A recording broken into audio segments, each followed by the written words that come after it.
Oh man, oh man, oh man. We got ourselves a tier list today. We got ourselves a tier list today. And y'all are just savages over it. 60 of you just waiting for the stream to start. I tell you what, thank you all for being here. I really do appreciate it. I am for the millionth time because I'm not as good as Ethan. I'm going to turn the autofocus off on my camera because I don't know how to make it stay indefinitely. But we're going to figure it out. We're going to figure it out. We got a big one today. Obviously, we have you know, the tier list. We have a new set. We have new bands. We have people not being able to kind or having a hard time acquiring the cards to kind of play the new heroes from a price perspective, right? And you know, we this tier list, I guess we'll save that. We're gonna chat for just a couple minutes, give some time for people to come in before we actually start going at it and discussing things. But just gonna talk about high seas for a second. Let me. Oh man, we got Jacob. What's up? Good to see you. Good to see you. Racing for some premium yap. I tell you what, only the middest. Nah, it'll be the best east of the Mississippi. I guarantee it. Uh, tier list. Tell you what, Katsu S tier, Kano S tier. Oh man, S tier Eugene. I can get down with that. I can get down with that. I want to hear about this S tier Katsu cope. Oh man. Oh man. How much high up is the other Crawford's tier list? You'll have to ask him. You'll have to ask him. All right. Here we go. Here we so let's talk about high seas real quick. The last time that I did a stream, we technically had not had the set yet. So that's quite a big deal. Also, we got some like rebranding stuff going on. Let me hear some feedback in the comments, whatever, in chat. Let me know what you think. Kyle put some work into getting that done. Do you like the direction it's going? Do you like the pictures of the team members? Like, we're here to make it the best experience for all of you that we possibly can. Um, and so let's talk high seas, right? Let's uh let's actually discuss kind of like initial thoughts on the set. I have just being completely honest. I have been deep in the weeds of CC. I've done basically no limited reps yet. Basically for the tier list, I had to spend all my upfront time just getting a really good understanding on the classic constructed format before I could move on to limited, so that way I could give, you know, a good stream and not half-ass it, right? Because that's not what we're about. So I did everything I possibly can. I went 100% into CC, saving draft for later. Granted, all the thing I don't think I've heard a negative thing towards high C's draft. If I'm being completely honest, everything I've heard so far is that from a limited perspective, the set has just been an absolute home run. And I hope that to be the case. I just can't confirm it. I've watched other people do some drafts. We've had some team members in the Discord kind of draft, and I'm kind of like watching a little bit while working on something else, mainly this. And kind of, I'm aware of kind of the feedback, and you know, by the way, this is the most I've seen Nathan play test since Briar was legal. That is actually true. That is actual factual. I have played. I've played a lot, and you know, it is what it is. So you're right. There's not much later left. You are 100% accurate. The problem is I'm not the one that made that decision. That's the key point there is I have not that's not up to me, right? I didn't schedule Nats. So woes of being a content creator, but it's worth it. It's worth it. So from a CC perspective, the heroes are super interesting. They're very fun to play. I would say that most of my time has been spent actually because I had a good understanding of what was going on in the meta. I truly did. And the problem is that like I had to really get a good understanding of the new heroes to truly understand where they would kind of fit in and kind of shift some things in the meta, and that was the more difficult aspect.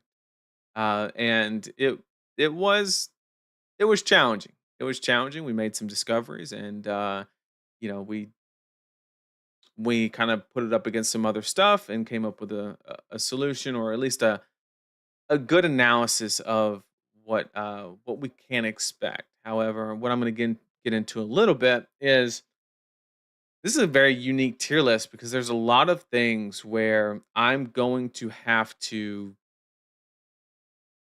account for some stuff. Um, it's hard enough to accurately predict a meta or even like come close or anything like that. It's hard enough to do that. What I can't or what I have to factor in with this one, and don't worry, if you're not in the US, I'm not gonna completely just make a US dedicated, tier list, assuming nobody can get cards. I'm not gonna do that. What I'm gonna do is, and we also have a lot of upcoming LLs. So what I'm gonna try to do, and I think it's very beneficial for everybody watching, is I'm going to place the hero where I think they currently land. And then for each kind of like the A and S and maybe upper B kind of heroes, what I'll do is kind of say, look, in later Nats where the card accessibility issue is not prevalent, then things kind of change, right? They go this way, they go that way. And um, you know, that's kind of how we're gonna go with that. And then I'm also going to say, okay, when new leaves, expect this change. When Azalea leaves, expect this change. Those are the two. I mean, I guess Dash could sneak out, but I don't think Dash leaving really mixes things up too terribly much. So bear with me on this one. It's gonna be complex, it's gonna be difficult, but we're gonna do it. I've spent a lot of time trying to get it right. The closest thing the closest thing that I compare it to is like in my meteorology days, like you have events like, El Nino and El Nino, basically, which is Spanish for the Nino. No, I'm just kidding. That's like the best SNL skit ever. I just died laughing at that. No, but like El Nino kind of like magnifies kind of your patterns, and they kind of like add like a scaling factor, and it's very difficult to like get, you're supposed to already it's hard enough to get this right, but then you have this other factor that's really just coming in and kind of like magnifying or scaling it down or up or whatever the case may be. We're hitting a moving target here, is what I'm trying to say. Just using a lot of words to do so. But speaking of moving targets, I think we should go ahead. I'm gonna get caught up in chat real quick, 2 seconds, and then we're hopping in. We are going to get started. I'm not gonna waste everybody's time. I just want to give us a couple minutes before we really started rolling. Yes, you're 100% right. There's not much later left. That is actual factual. New branding stuff is modern, cool, looks good. Thank you so much. Appreciate it. Rebrand looks clean, but there's a lot of dead space on the stream right now. It's a good point. And I don't know, Kyle, maybe we can fill it up. Maybe we can fill it up. We could do like stickers and shit, man. That'd be cool. I don't know. Maybe that's too much. I'll let Kyle do that. That's his department. I'm not creative in like an artsy manner. No shot. That is not me. I just know who have I been testing. We're gonna get into some of that. We're gonna get into some of that for sure. You're on to Nimby Boltyn. I see. It's gonna be. Am I on to Nimby Boltyn? I mean, I know it exists. I know it exists. We talked about new heroes yet? No, we're about to get started right now in about 2 minutes. Less than that, probably. I wonder where Valda will land on the tier list. Well, you have to stick around to find out. When Azalea new leaves Acilio, best deck in format. No proof, but no doubt. I like the confidence. I don't know if you're right, but I like the confidence. First time viewer, thank you so much for joining me. I really do appreciate it, and I hope you enjoy it. And on that note, let's hop right into it. Let's just go at it. Okay, so here is our standard kind of format that we usually go with. Nothing crazy. Let me move my chat on my other screen so I can put this here. That's always cool. Okay. So basically, standard stuff, nothing crazy. We're not reinventing the wheel. Just as like a scaling factor, obviously, D is going to be like the equivalent of Lucas's New Zealand accent. That'd be what would classify as D tier. And then S tier is going to be something that's a lot better. And, we're just going to scale it how we see it. And we're going to start from new, go to old like we always do, just tradition. People been trying to talk me into like doing meta relevant first, but, or like, by meta relevancy. But then I don't know if you do that. I think you lose some of the important like nuance because, like, sure, we could like skip over D tier, and I do spend less time on the D tier heroes, but there's still a lot to talk about for sure. Um, Wonder if Dead Space could be used to thank Patreon subscribers.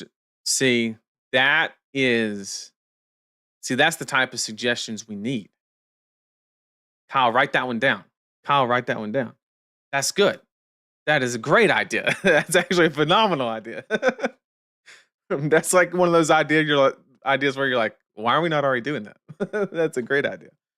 Um, okay, so let's go and get started.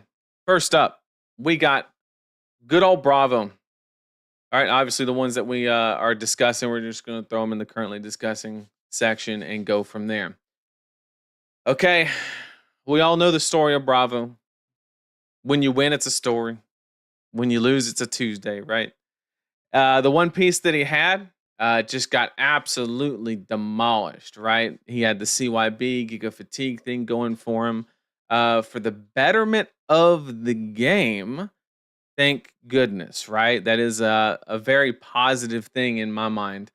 A worthy sacrifice for you Bravo players for the health of the game. No, I'm just kidding. Fatigue's valid. I don't want to hate on it. But it was, you know, maybe Bravo was even like an innocent bystander. Maybe like Fatigue Bravo was okay.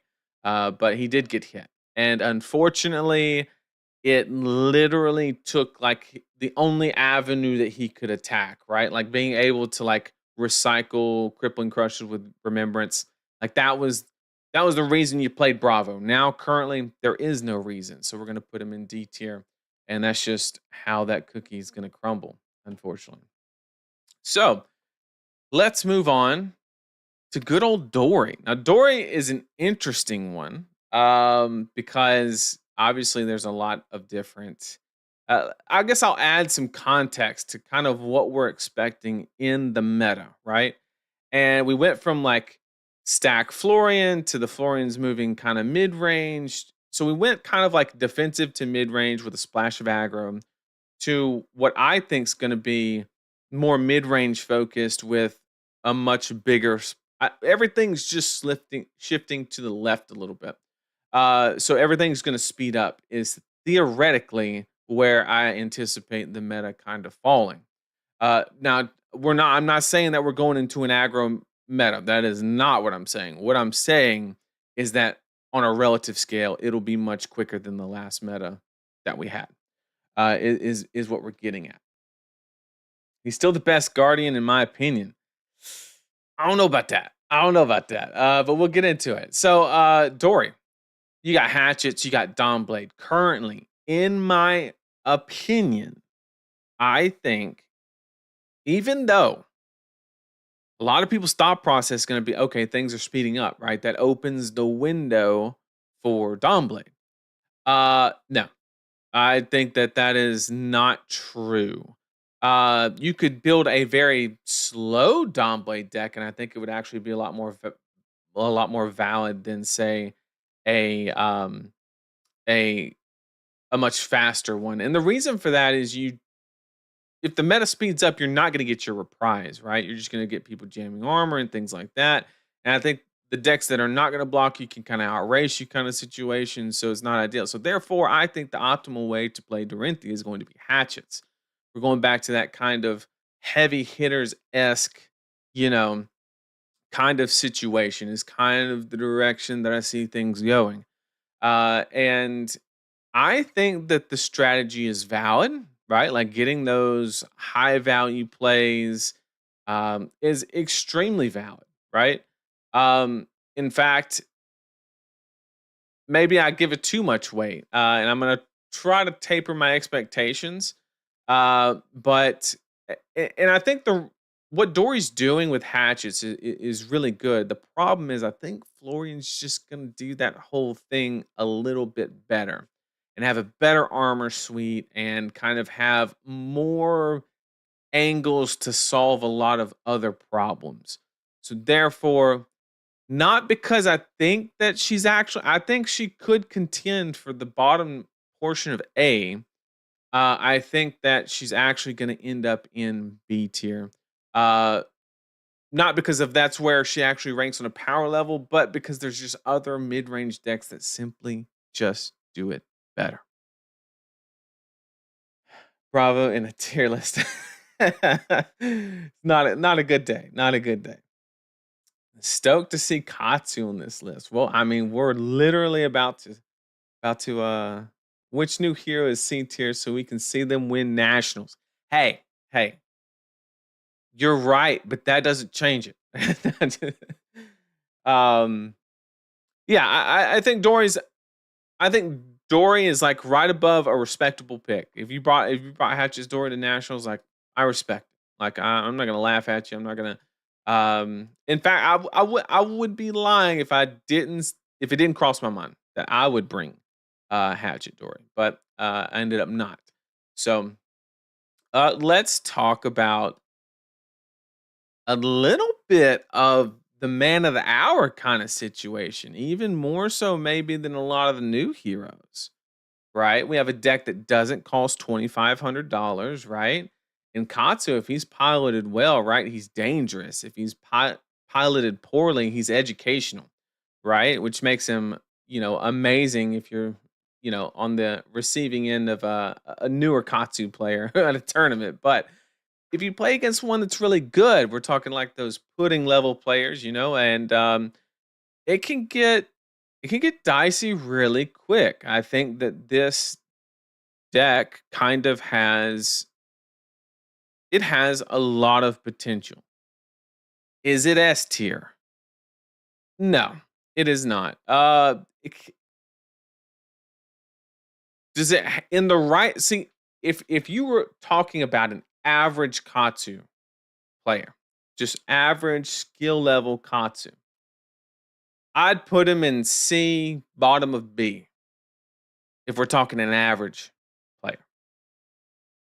If you put him in the hands of somebody that really knows how to leverage and maximize, uh, what is it, Winds of the Past or whatever that blue card is that came out in the last set.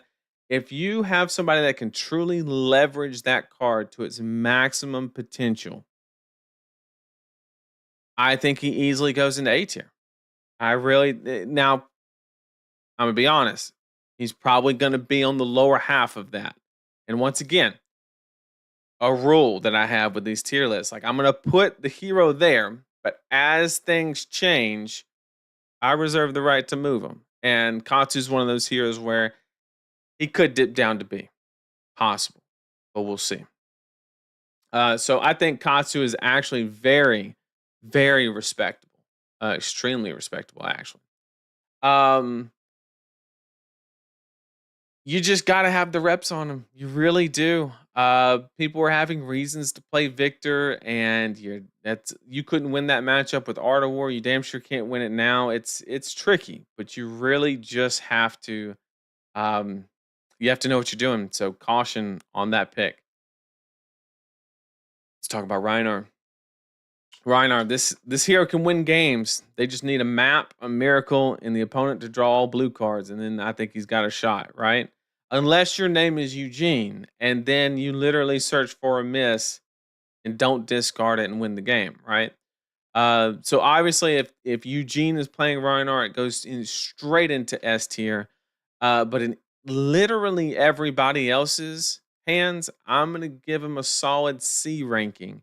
And the basis for it being C and not D is basically on the back of the Florian matchup. I think influencing which cards Florian can block with is really good, and it's kind of one of the weaknesses of the deck. So that is kind of why I'm going to give him a C tier ranking. If it wasn't for that matchup, where's Eugene tier? Well, so usually I have an icon for Eugene, but the tier list doesn't go that high. That's the problem with this tier list. Is it stops at S. And so therefore, I could not adequately place Eugene. So that's my fault. I need to revise the structure of my tier list just so it can support Eugene. That's the problem. So I'm gonna give Reinhardt just a solid C tier, respectable. Well, kind of not respectable if I'm being honest. Dash, Dash. If she's good, she won't be good for long, right? She's right on the cusp of LL. Very, very interesting spot, actually. Um, and I I'm one of those players that always respects the power behind Hanabi Blaster Dash. I'm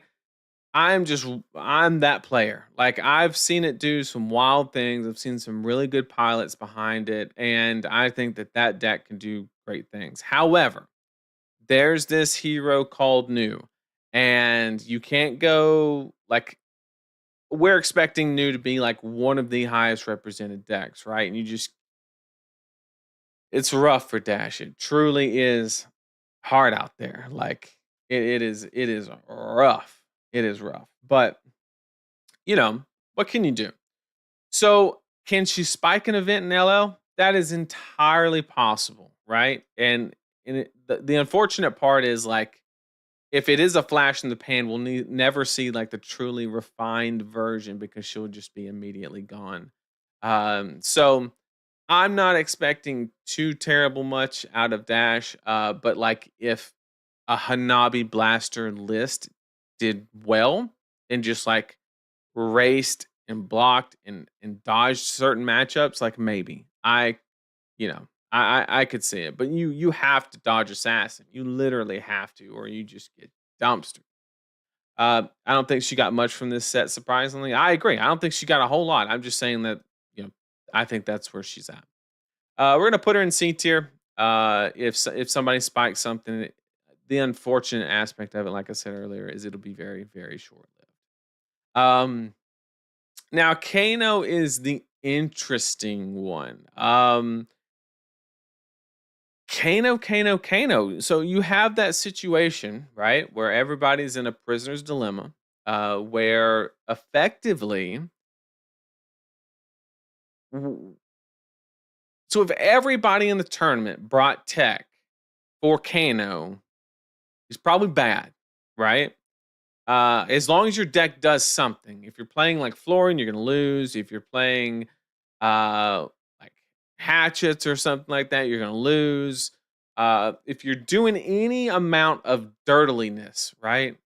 Or even going too far in the mid-range category, right? He's going to light you up. Whether you got AB, um, you know, arcane compliance, right? That's a card that we kind of have to discuss, right? It's kind of like in the in the moment. And the question is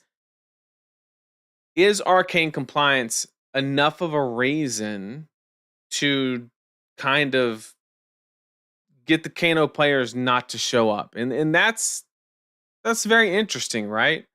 And it is a blue, right? So I think whereas Oasis was like a red, the I guess Oasis also has other applications where arcane compliance really doesn't.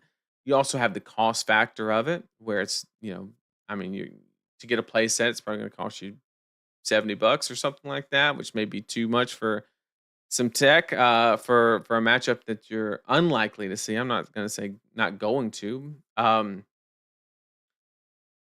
So I I in a vacuum, I think Kano is astronomically good. Let's just get that straight. In my last tier list after the ban, I put him, I think, at number 2. I think Kano is very, very, very good. The problem is that shifts very quickly, right? There's a couple factors. What's the Prism representation going to look like? And then also, what does also he has a terrible gravy matchup. So the Sawbones is literally just spell void. It's like actually disgusting. And so there's a lot of kind of it's gonna be so matchup dependent for Kano and tech dependent, unfortunately.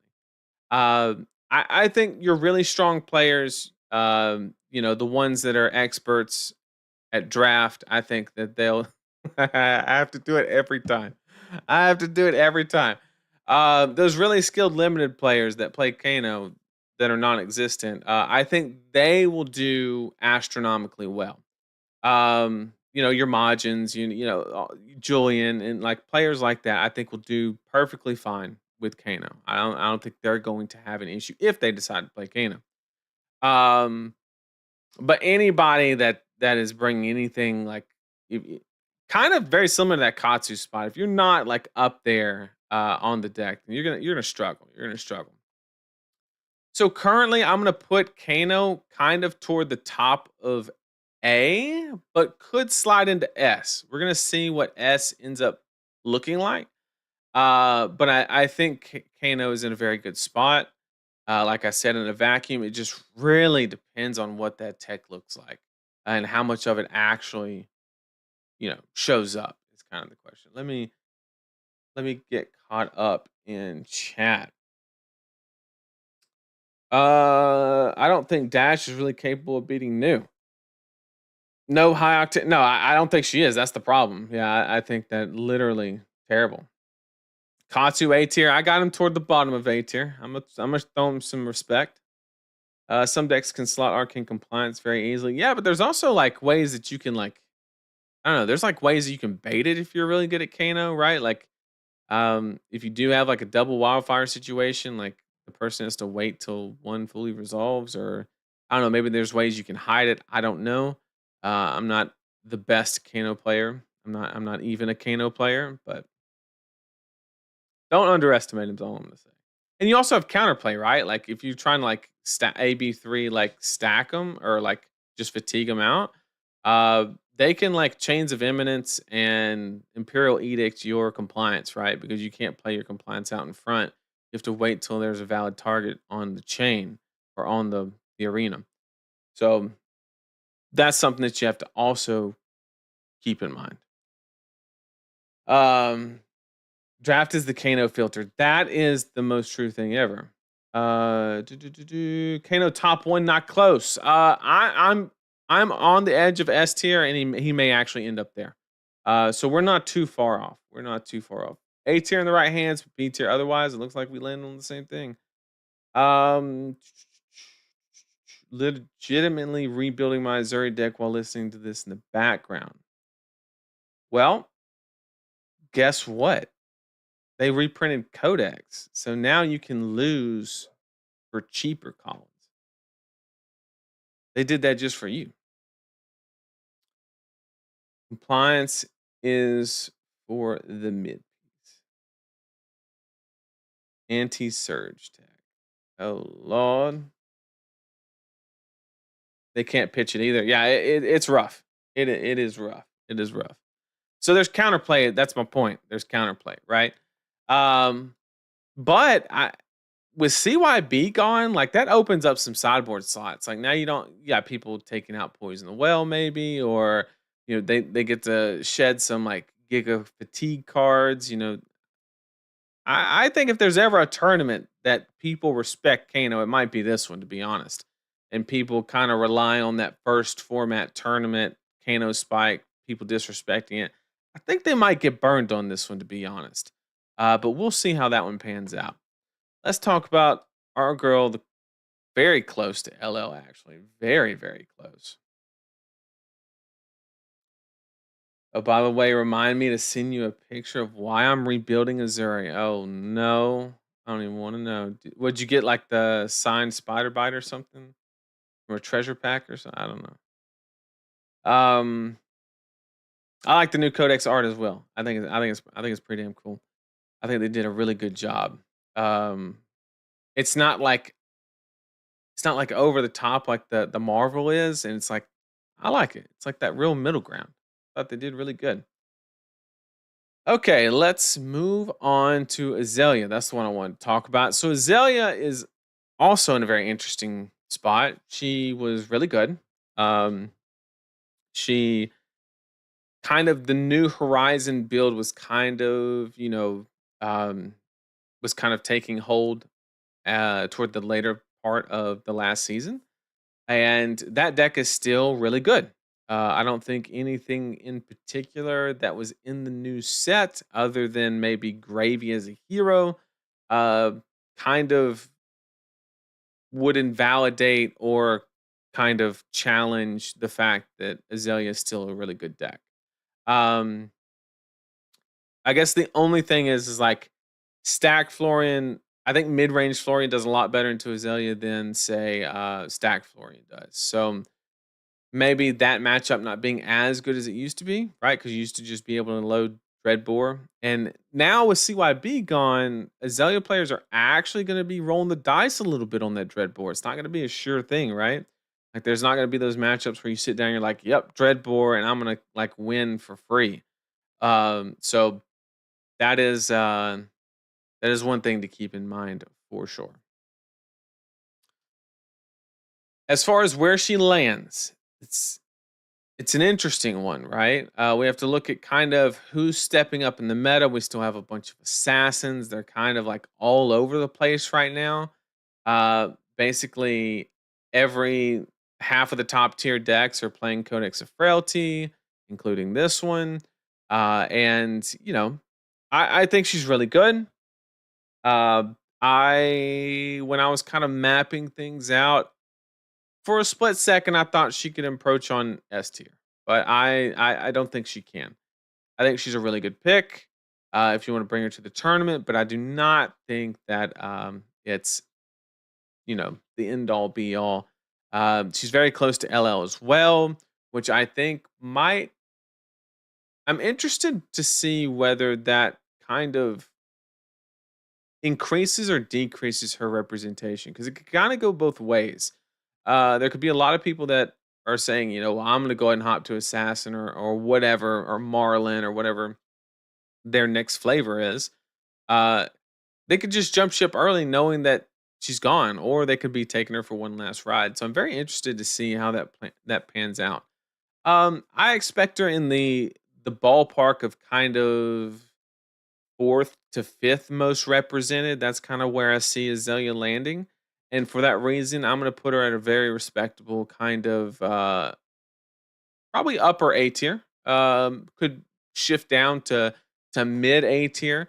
I think very respectable pick for Nats. But keep in mind, I guess also one thing I told you that we were going to kind of discuss shiftings for the upper heroes. So I need to go and deliver on that because I don't want to lie to you. So one thing I need to mention for Kano is if people have less access to cards, then that's less gravy. That's one bad matchup, right? And Marlin, I don't think really matters. I don't think that's a bad one at all. If they're harpoon, it's not enough pressure. They kill it. Yeah, that's fine for Kano. And then Puffin, any mech historically gives Kano trouble because they have very cheap AB3 and a lot of blues. Puffin's kind of that exception, though. I don't think that matchup is actually that great because she actually uses her blues, where the other mechs, they're like flex, right? Like you can throw it into a throttle, or you could just not. You could like pistol, leave some floating, whatever the case may be. Um, so Gravy, bad matchup. The other two are he's probably perfectly fine in. Florian has always been free, so him moving mid range doesn't really have any impact. When new leaves, uh, I think that that's going to increase warrior representation and mech representation, depending on which mechs those are. It could we could see kind of a dip, and then I've always viewed the Azalea Kano matchup as 50-50, and I'm anticipating that when Azalea leaves, more warriors come into the format is what I'm expecting currently. So, with that being said, Azalea, if cards are accessible, right? I think all of these matches are pretty okay, except for Gravy. It's a little dicey for this one. And so, card accessibility, I think if they're not as accessible, like you're in the US Nat situation, I think it actually helps her. I think it actually hurts her if um, the cards are more accessible, aka more gravy players, things like that. Because we are seeing more of a tendency for people playing gravy rather than the other two. Probably just hype behind a new class. I don't. It may or may not be power level dependent. It's probably some of it. And then we have Katsu, where he has an absolute free gravy matchup, like the freest shit on the planet. Same thing for Marlin, really. You just, if you ever dishonor her, you just ruin her whole strategy. And then Puffin has enough armor to where she can contend and she can kind of do that mid-rangey blocking the perfect moments. Not to the point to where I don't think anybody's particularly favored. But if the Puffin knows exactly the play patterns of Katsu, it can it's not as straightforward for Katsu. So card accessibility, if it's bad, actually hurts Katsu because it would bring the gravies out of the format. Uh, Azalea will leaving will bring warriors in, which I don't think Katsu wants because they block really well and have dynamos and things like that. And then if new leaves, then that is like one of Katsu's worst matchups. So he's very happy, and so he is just very uh, he's waiting for that moment, right? That is one of the main things keeping him down toward the bottom part of A for sure, 100%. Okay,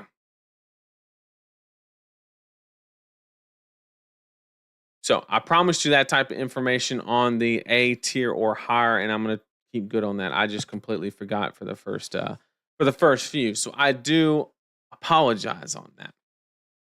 Okay, Ethan, if you see this, earmuffs, earmuffs. Levia, strong enough to scare you, but not enough to win a match. No, she's not that bad. She's actually kind of good. And I've always over respected Levia historically in my tier list. I think I've always placed her higher than she probably deserved, given the kind of representation that she will always have because it's a unique deck. It's not that smooth. It takes a lot of expertise, but if you can do it right, she's good. I think she's very solid. Um, Pretty good matchup into Kano. She has the aggression, the Spell Void if you tech for it. Um, as far as card accessibility, I don't think it really impacts her that much. The claws are actually like really good into gravy. If you ever get a discard, you can go wide. The 3 breakpoint clears most of gravy's allies, and the ones that it doesn't, it's very easy to just throw a 6 into like chum or whatever the case may be. So Ethan is an Acilio main now. Well, that explains a lot because I was going to put her in B tier. Um, Death taxes and Nate overrating Levia. Okay, look, we did it. We did it right this time. She's in B where she belongs. Okay. However, I'm 100% with Ethan. If they didn't hit Florian and didn't hit CYB and it stayed in like this giga fatigue situation, I think Levi was actually like an amazing pick, like a really, really good pick. But it is what it is. I'm gonna get a drink of water real quick while I catch up on chat. Any talk if Sea Legs has done anything for the oh, I'm sure it's done nothing but improved, right? You get to take out well, actually the yellow quality has been improved for quite some time, ever since like sin packing and things like that. So I think Sea Legs will 100% go into probably like Reinar or KO, just to really take advantage of the go again. But yeah, I don't know if Levi, I'm almost certain, is probably the worst to use it. If I had to guess.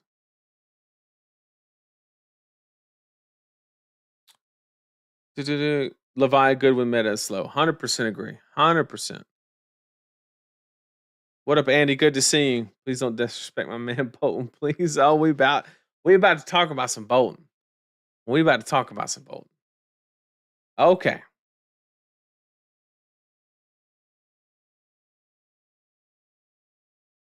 Let's go ahead and get into it.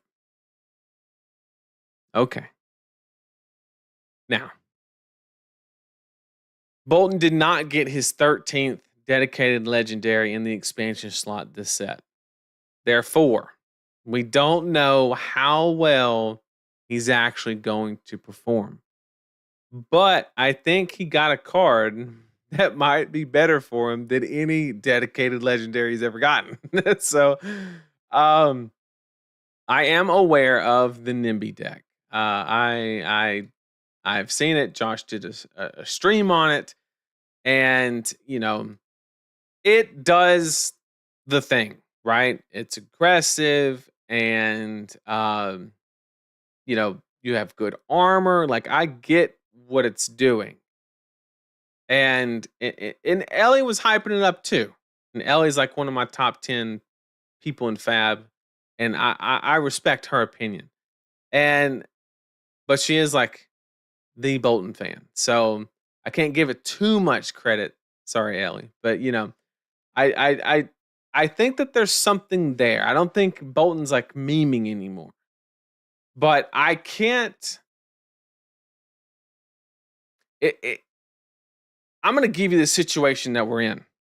We have a hero that's like literally like Betsy level. All right. All right. Maybe that's harsh. Maybe that's harsh. Okay. He didn't peak in limited. He's not that bad. Did he peak in limited? No, he didn't. No. Because Lumina was like pretty good for a while.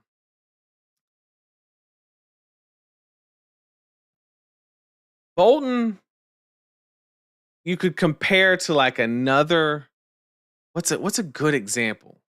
Like a Reinar almost, where like it's good, but it's like clearly just missing a fundamental like power scaling almost, where like Reinar, the Intimidate, really good when it's good, right? But it's very hard to evaluate it. It's very hard to kind of apply those values. And I don't know if you took like Nimby's a good card, right? Like you're literally getting 6 value on a card, right?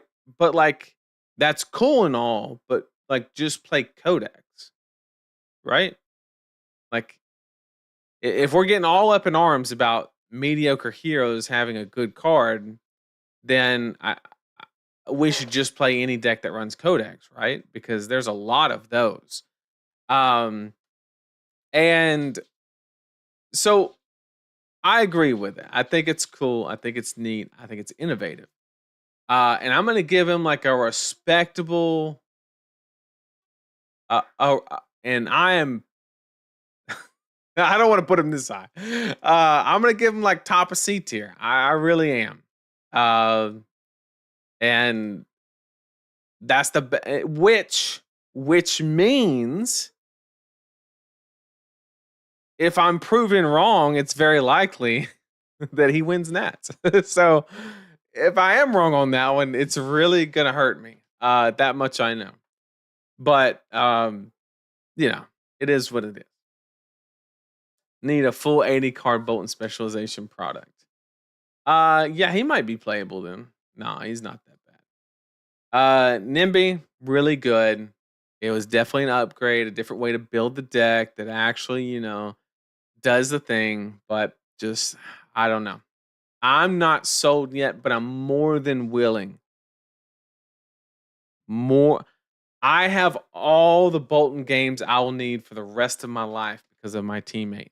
I have so many Boltyn reps, it's not even funny. We played, oh god, for Spanish Nat, or not Spanish Nats, but the World Championship that was in Barcelona. I played like, oh man, I think I played like probably 15 Boltyn games playing Bravo against Josh. It was, I know the play pattern of the deck, we'll put it that way.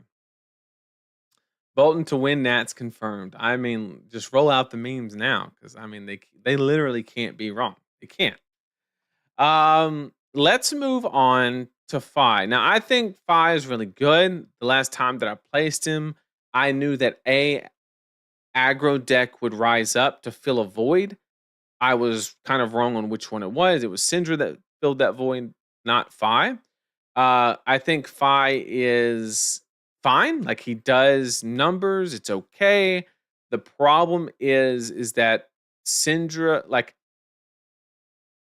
the only reason that you would play Fai over Syndra is if you were worried about fatigue and you were trying to leverage the aspect that you could kind of have Shuko and loop Phoenix Flames.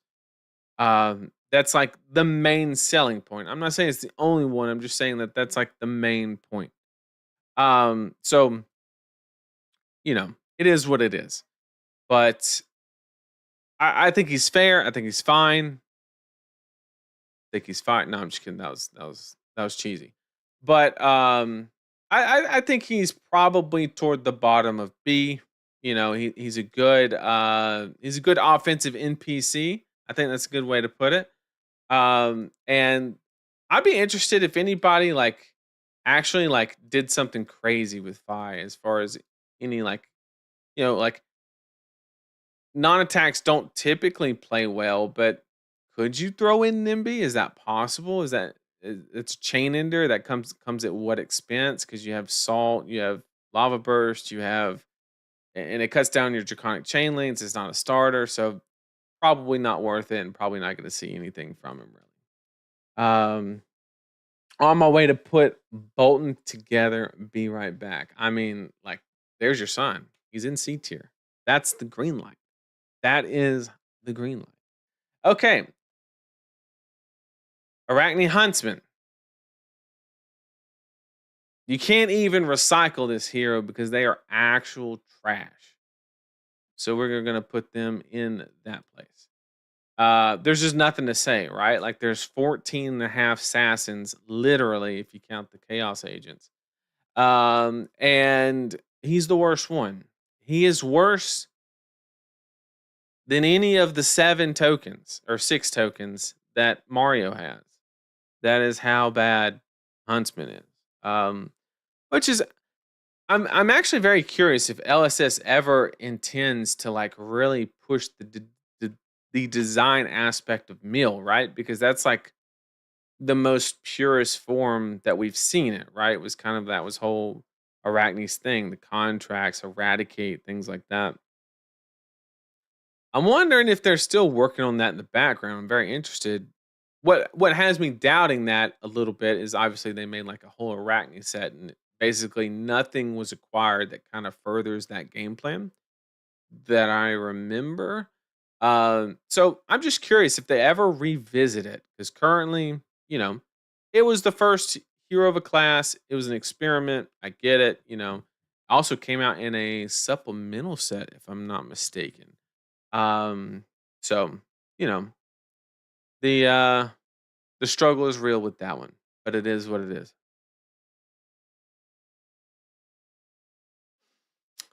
Okay, here we go. Other arachnids being created means they can't even invest in Huntsman because Mario Slippy could use his spec. Yeah, I mean that's actually I didn't even consider that, right? So they have to literally you would literally have to almost silo off for him to become ever relevant. You would have to silo off the card pool and like give him a unique weapon to, and like, you know how like the warrior design aspect is where it's like one-handed sword, one and a half handed weapon with no hilt, all those aspects, right? Um they just divide it by weapon type and add criteria. They could do the same thing and then just like dedicate a large card pool to him, with like an addition to a set or something, or maybe even armory deck. I don't know. Gonna need a lot more cards than that, but I don't know. It's very interesting. I don't know. Interested to see it if it ever gets re-explored. I would love to see kind of where that ends up going.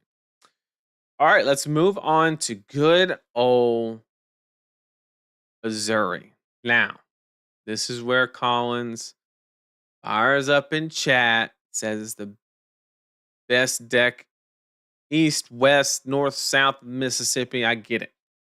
I get it. And Collins, within the next 30 seconds, I'll give you an opportunity to explain to me what this hero does better, other than the new matchup. I'll give you that. Other than the new matchup, what does this hero do better than any of the other assassins, not counting the one that doesn't matter? Contract dagger. The fuck does that mean? That mentor should have been CC legal for a ride. Flying high can help a little bit, but not out of the trenches. I agree. I agree. But so Azuri is in an interesting spot. Weakest Link is good in this next set. Yes, Weakest Link is good.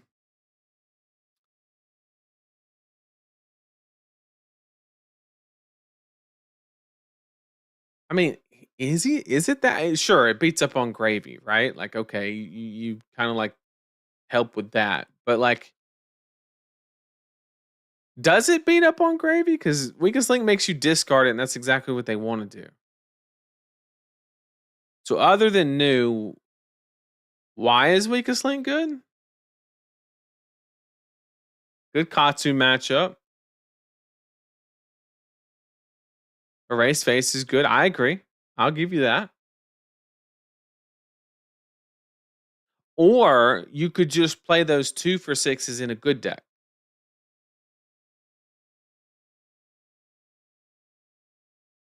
Or is that too hot of a take? Right? Azuri is like spicy food. It feels dangerous, but no matter how far you go, you know it's still safe. I like that. I like that. Yeah, it's Prism. That's it. I kind of agree with that thought process. It's I don't look. I'm gonna placate to Colin a little bit. Azuri's a good deck. It's not a bad deck, right? I mean, I literally won a Pro Tour like a year ago, less than a year ago. The problem is it's that same concept where there's just better options. Like that's the main thing holding it back.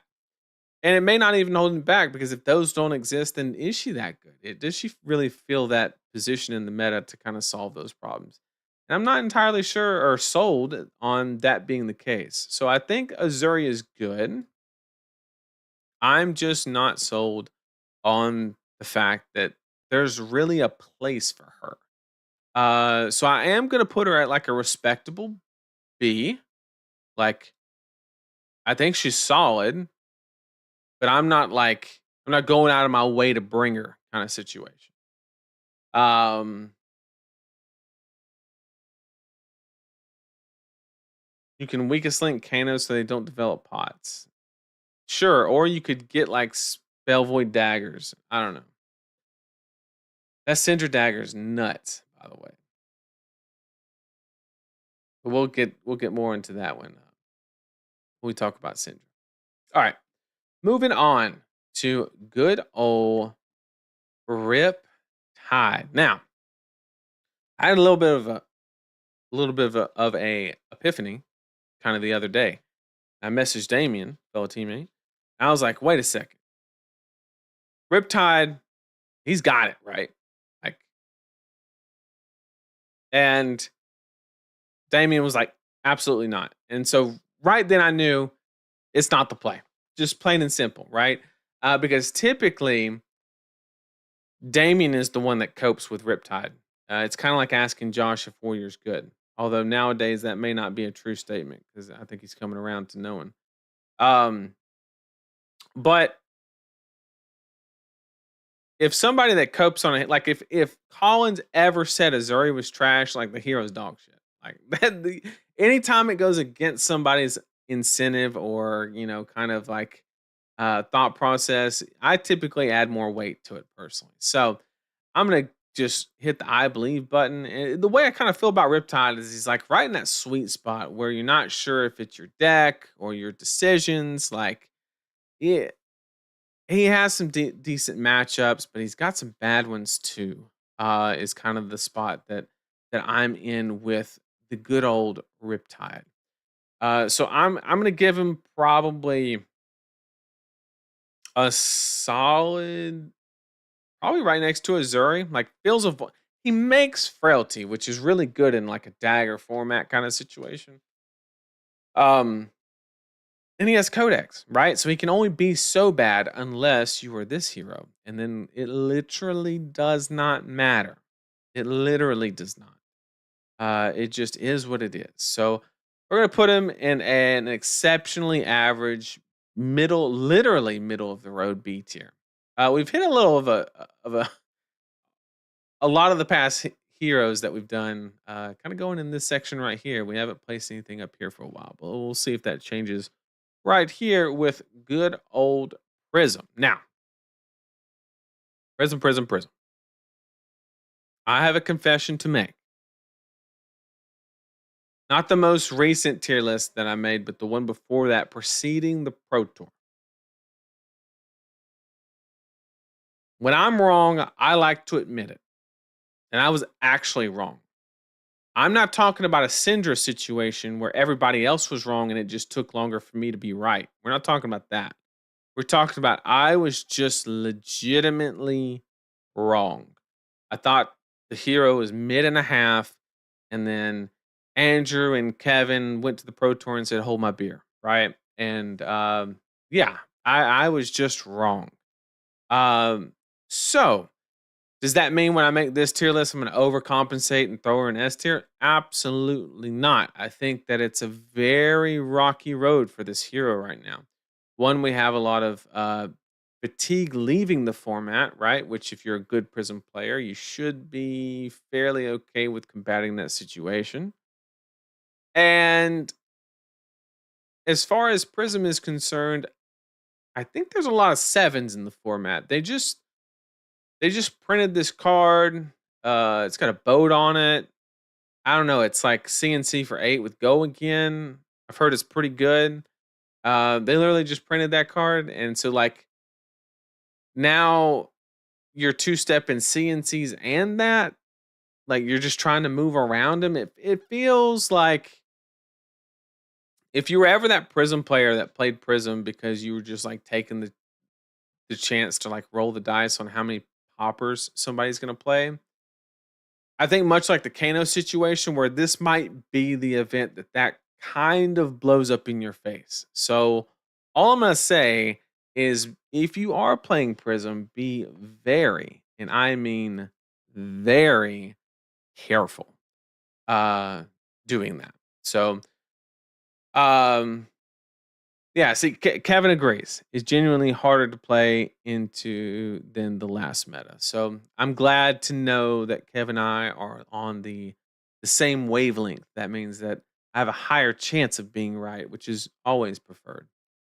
And so, as far as where she will end up in the meta, it's actually very interesting. I did kind of mentally early stages of developing my map and stuff like that, and I kind of like wanted to put her in S tier, but I legitimately could not. I kind of took a step back and I was like, am I overcompensating for being wrong? And yeah, we leveled.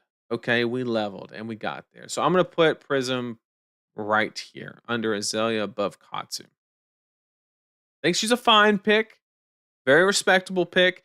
Anybody like Kevin, uh, that's been playing the deck for a long time, they're probably going to bring the deck. Uh, I would not be surprised. But I don't see any situation where somebody came and she got a great new card, like a phenomenal good new card from the expansion slot. The Herald of Sechem or whatever it was called. Phenomenal card, right? Really good. But like I don't think anybody from ProQuest season to Nats is going to pick up this hero. But I do imagine a few of them leaving. So that's kind of where my thought process is on, you know, been playing Prism for a month. Right as I say that, great, perfect timing. I'm genuinely scared entering into this new set. Yeah, I mean, there's some sevens out there, man. It's kind of scary. I would be very cautious. I'd be very cautious. There's some not no regular sixes out there. They coming in hot with sevens. So it is what it is. Okay.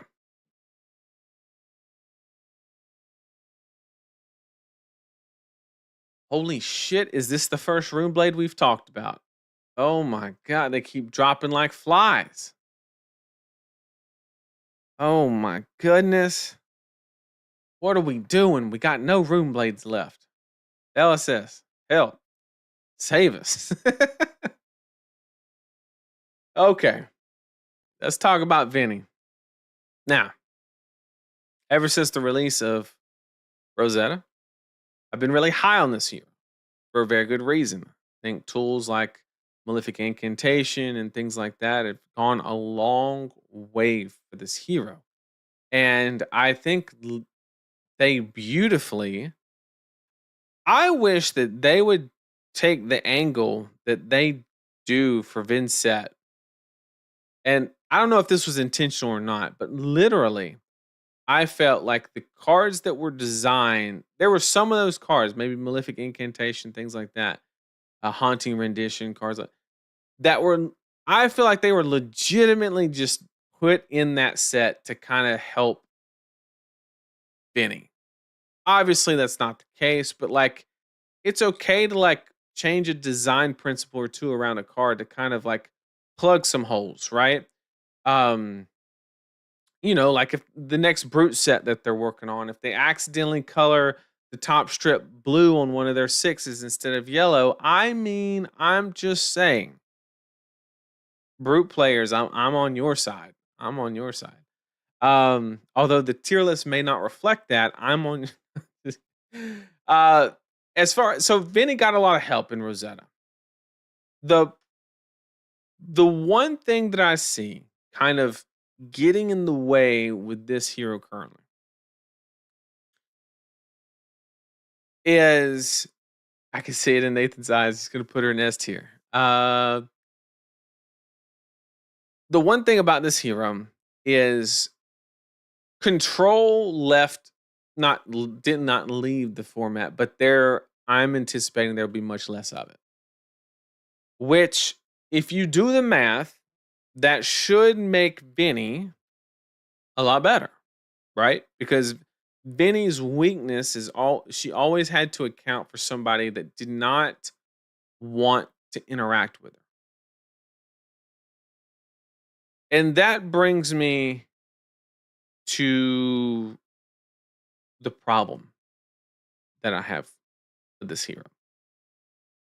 And that is the aggro decks, and I'm mainly referring to assassins and, you know, some other flavors of what we are going to consider kind of aggro, do not have to play by Vinny's rule, right? They can block out, make her do her thing, and then if she slips up, boom, Mario comes in with a dagger for 20, right? And that puts Vinny in very, and I mean very tough position. If I'm being honest. The hero that loses to Flesh and Blood cards. I mean, Andrew couldn't have said that had me dying. I mean, absolutely. He said that in an interview. I think I forget who was interviewing him, but they said that was a great matchup against Vynnset. What was your strategy going into the match? He said registering a Flesh and Blood deck. I said, damn. That shit had me crying, bro. Oh, it was so good. Um, so unfortunately, Vinny's gonna Vinny's been in the A tier for quite some time, ever since Rosetta. But I think this is gonna break the streak. I think she's gonna move her way down to a respectable B tier, but I think she's got to go in B tier. It'll be upper B tier for sure, but it's just not where you want to be. Not where you want to be. I think that the aggro, if every deck was like Syndra, you're fine. But the problem is these assassins, man, they're setting the tone for the meta right now. And it's a tough spot. They block super well and they have AB at very low opportunity cost. It's a really tough position. And I'm sure some players will be able to skill gap. I have no doubt. But speaking as a whole, relative to the hero, I think there's a lot to be uh a lot that she would really like to change in the meta. Talk about Dash IO. This hero has basically been non-existent ever since High Octane got banned. I don't want to say like truly non-existent, right? Because Aaron did a amazing job in Memphis, right? Just outside of top 8, kind of showed the world that what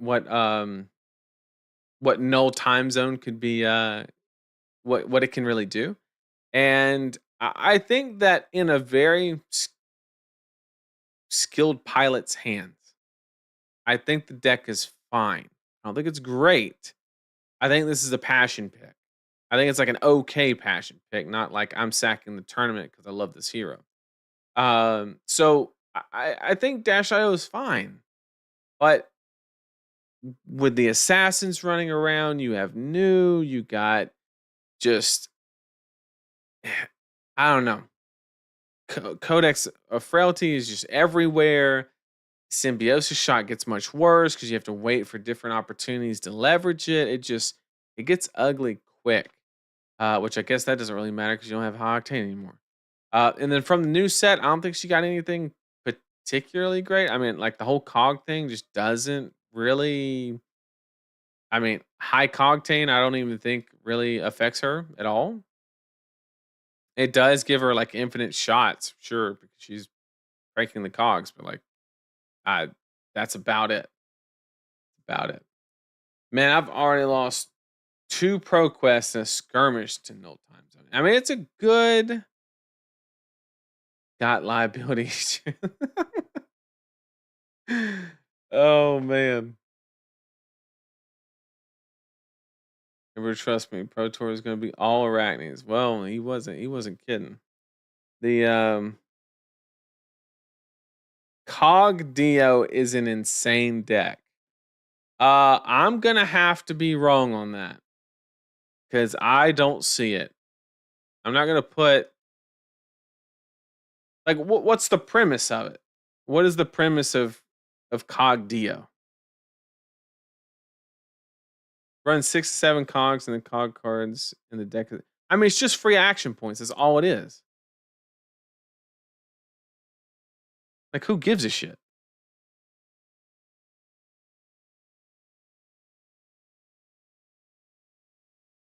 If you want to increase your actions per loss ratio, then it's great.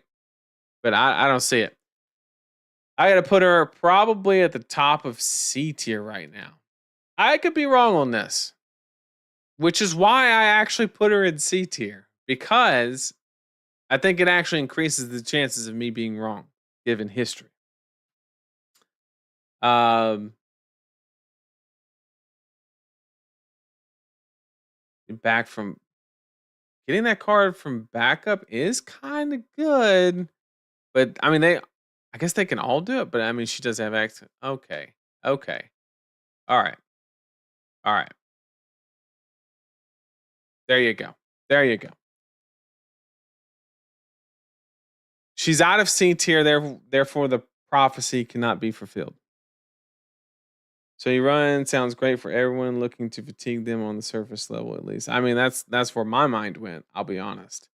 Um, sweet. Excited to see Cog Dash IO win Nats. That's why she's in B now, so she can't. Got him.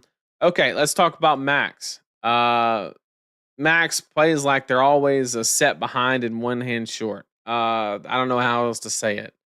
Um, he he got a whole armory deck. I was hyped to see like, you know, a big change and just nothing came of it. Not even a top 8 at a battle hardened, just nothing. And I think that's exactly where it's gonna stay, unfortunately. Moving Fai to C tier is crazy work. I don't disagree, but we're running out of space. Okay, so I guess what we'll do is we'll do this, and then we'll see how this develops. Because right now B is B's kind of well, I guess I guess it's about to even out. I guess it's about to even out. All right, let's go ahead and run through this part of the game. So we got good old Teklo Daddy, right? Where every game is a character building exercise for you. Uh, you know, we're just not in a control format. There's fast decks, there's disruptive decks. It's everything that he doesn't want to see is here. Nothing from the set's going to help that. Plain and simple. I think that lands him in D tier, unfortunately. No. So this C tier will fill up. Don't worry. Yeah, I'm starting to get that vibe too. No. So what's happening is any hero that is this hero is making assumptions as of today. And then any hero that is placed in A tier or higher, I'm going to do my best to kind of explain how it's going to shift as Azalea leaves, as new leaves, and also kind of gauge it on the accessibility of cards, because I think that's also going to play into the into the account as well. Because if your bad matchups are the new heroes and nobody can get cards, well, that's advantageous for you. So how about Cog Teklo? I see the trend here. Yeah, just throw blue no blocks in a deck and it solves everything. I promise. Um, all right, let's talk about good old Betsy. Okay. Oh, winning a game with this hero is harder than Brody shuffling with oven mitts on. I mean, this is just. We still haven't seen anything from Mastery Pack that's going to help this hero. This hero will continue to be on disability in the near future. I got an honest question. I do not mean this as an insult to anybody that may or may not play this hero, but does anybody play this hero? Like, I mean that with the most respect. Like, I'm in a non-limited game.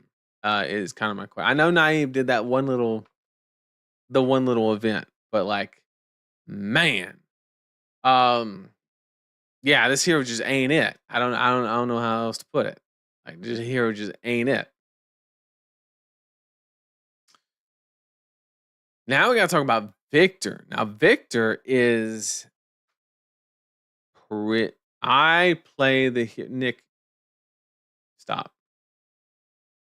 Someone at my LGS does. There's at least one Betsy main in the world. My buddy enjoys her casually at Armory and does decently well. Hey, that's the GOAT then. That is the GOAT. That is the GOAT. I have, and I wish I hadn't. That's too good. That's too good. Oh man. I play Betsy. You can wager CNC for 7 overpower. Yeah, you could play the boat and have go again for 8. Yeah, Naib counts. I'll admit. I'll admit.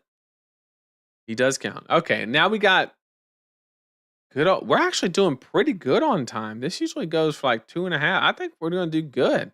I think this area we're gonna have to slow down a little bit, but like I think we're doing pretty good on time. All right, because this is what I'm gonna be honest. If you miss this first half, you're fine. But like this next part, this is where we're going in. This is it. Victor. Now there has been some discussion on is this the window for Victor? Right? You have a couple things going on for this hero. You got the the new fable, right? You literally pitch it and you draw a card, which is insane. Okay? Just absurd. The question I would beg to answer is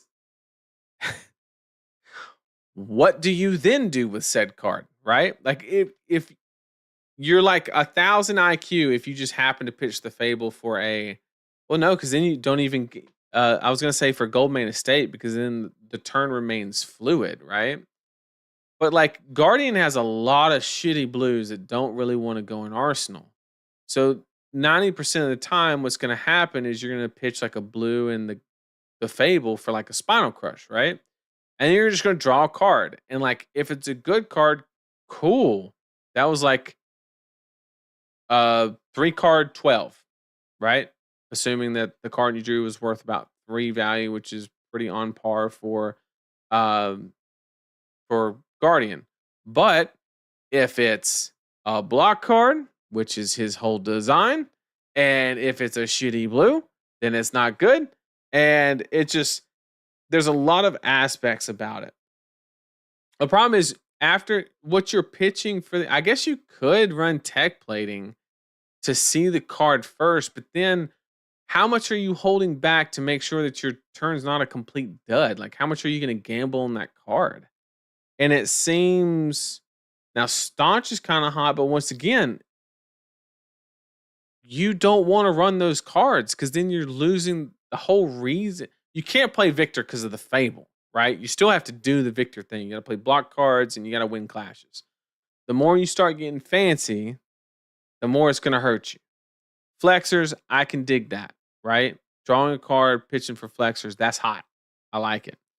Uh, but you have to that's very situational, right? They have to be attacking you preferably twice and yeah. Cuz if you pitch and draw a card, make a gold, then you're not getting that much value if you only block with flexors once. So that's all I'm going to say. So I think that Victor is actually a pretty decent pick. Like you're trying to pick on the ninjas.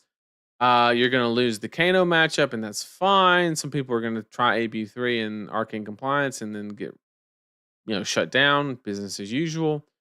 They're going to try it. It's not going to work. I think also the assassin, especially Mario, is really tricky against this. You would assume that the deck would do really good against it, but the problem is Victor can't run a lot of D reacts and still do his whole hero design. And the problem with Mario is the damage is unpredictable and you cannot predict damage with block cards. So it really just does not work. And also, there's this hero called New that will plague Guardians for just a little longer. Okay. Clearly, you ain't been personally victimized by Pummel. Oh man, I gotta give Victor a solid B. I think he's respectable. However, when New dips, his stock goes way up. I mean, like way up, and especially after Azalea leaves too, because then the Warriors come in. I'm predicting anyway. And you really have the ability to throw down with the Warriors because they're obviously not winning any clashes. So let's go ahead and talk about what's this dude's name again? Oh yeah, Olympia. That one. Um, hey, if you got a problem with me remembering his name, then you can escalate. You can escalate bloodshed. Oh man.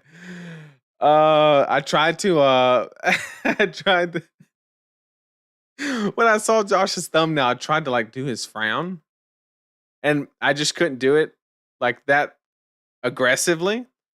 Maybe it's because I play viable heroes. I'm not sure.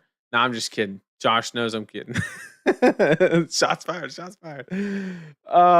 So yeah, this hero is just has they gave him a blue and said go back in the corner.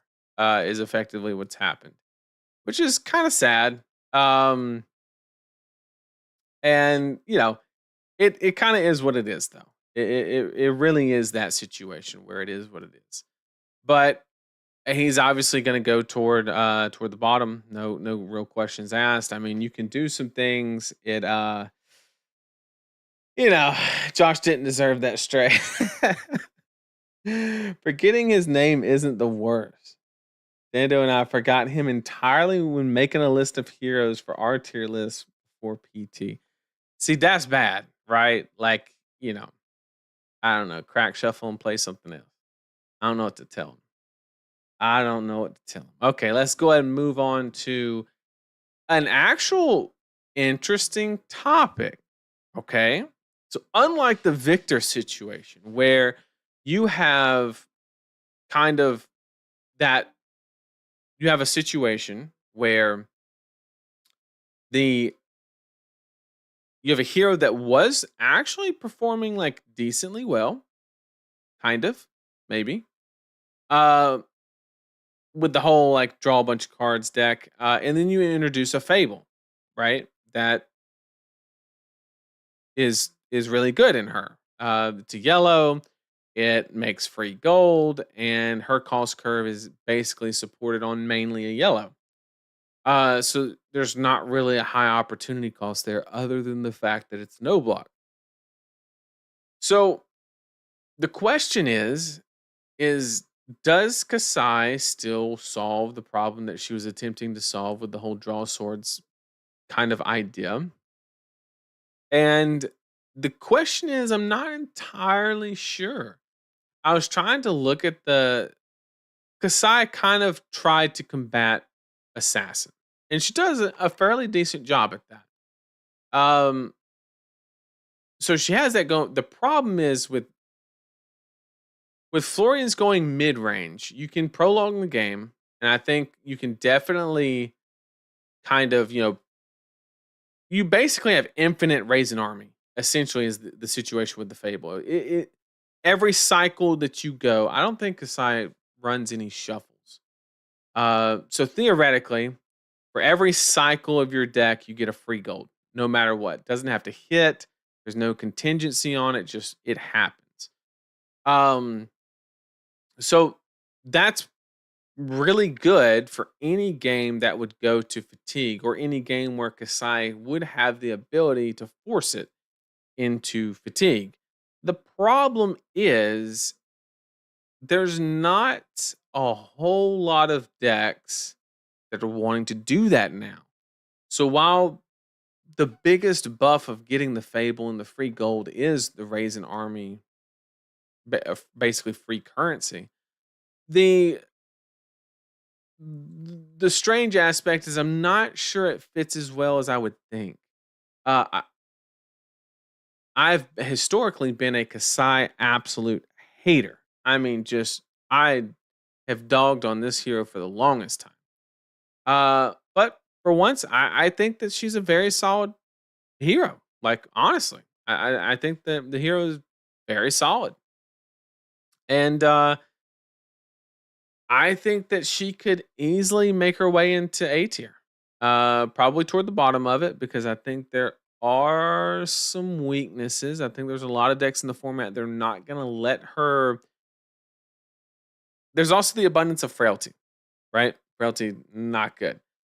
Um, the Mario matchup is very sus. I know that she historically preys on assassin, but the problem is the draw sword is variant is not as defensive as you need to be if you're going to play a mid-range game into Mario. It's kind of the situation that we're in regards to Cassai. So I think she's a good pick. But like there is some, and she might even be better than Katsu. I'm not sure, but I'm kind of banking on a really good player, kind of just taking this deck. And okay, but where does Bikini Kasai go? I mean, well, obviously like three higher, easily. Um, Great point though. Great point. I know so little about Olympia. What's his weapon? Well, does he have a specialization? Was it parry blade? Like when he LLs, I think it's parry blade that goes out. Like, sheesh. Good old parry blade, bro. What a troll. Okay. Let's talk about KO. For some reason, I've heard a resurgence of this hero, and I don't understand it. Dead ass. I do not understand why he does good numbers. Yes. Assassins do better number with better disruption. So I don't know. If you're going the whole mid-range value game plan, like let's play Florian. Let's go that route. Um I don't know. KO's he's not bad by any means. He does good numbers. The problem is that I just don't kind of understand what his role could be into the meta going forward. Is kind of where my thought process is here.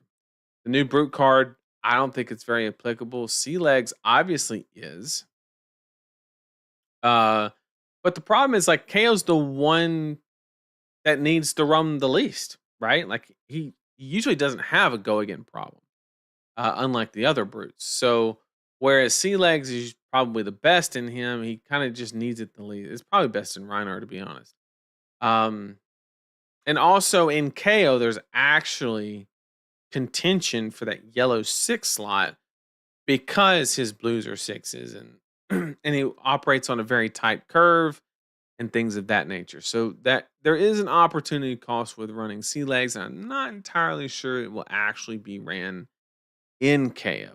Very well could because it's pretty low opportunity cost, but um, it is what it is. It is what it is. So Sea Legs double cast, but that's a good point. But like if we were in a slower meta, that makes a lot of sense, right? I don't know. I do. That would be kind of hot though. That'd make for a great stream at an event if somebody did that. That'd be kind of hot. Be kind of hot. Okay. As far as where he goes, probably just kind of middle of the road B. I think he's like just the most average thing ever. Just kind of does good number. Like I guess it's 5 with the decisions. I guess is the great way to look in better armor, probably. Depending on whether you want to convert the armor offensively or defensively. And that's kind of like where my thought process is on where KO lands. So let's talk about new, which is, the hero your opponent sees in their nightmares and probably in their sideboard notes as well. Good old new, really close to leaving. Thank goodness. I just Siren's Call. Siren's Call. That card is just I'm gonna say it. That card is just rude as shit. It is just rude, and I don't know how else to say it. But new is just look, it's a good deck. It's a great deck. If you look at the bottom, it says MST on it. That's all you need to know. You get red value from blue cards. Like, you're super disruptive. You're good into the other assassins. You know, sure, you got a bad Prism matchup. Maybe the Warriors can give you a little trouble, but man, you take one of their blues, like if they're hatchets or sabers, like you take their blue, their last blue, and like it can hurt. It can hurt. Doesn't New's always in the game. The most interesting matchup I think that New kind of has to figure out is both the Gravy matchup and also Florian. Where with the Florian moving more mid range, I'm very curious of kind of how that matchup kind of what the natural state previously is. It would always kind of go toward fatigue, not really defensive fatigue, but kind of offensive almost because you're just fighting through the disruption almost in some way, shape, form, or fashion. But obviously the Florians are going to have an opportunity to kind of counter that. And you know the I'm interested to see what tech the Florian players bring. Like things like Evergreen, Rights of Replenishment. If you want to trade the Earth 2 block for a 3 block with a little less damage and a little less situational aspect to it. Um, you know that is. I wonder how that plays out, right? Because if you can get them off of a blue, when you get to that final state where you're milling them with with mask and milling the top card of their deck, whichever the game state is. I'm interested to see if that tech is actually good enough. But also, I guess the one thing you have to factor in is there's just more threat density in the mid range list now. So maybe you don't even get to that level and you don't need Evergreen or Rites of Replenishment. So I'm very interested to see how that matchup goes. I think there's going to be some innovation on both sides. And, you know, I I think the innovation will be much less on the new side of things because there's just a lot less EV in doing so because she'll be gone very, very soon. But I think she's 100% an S tier for our first S tier hero. Now,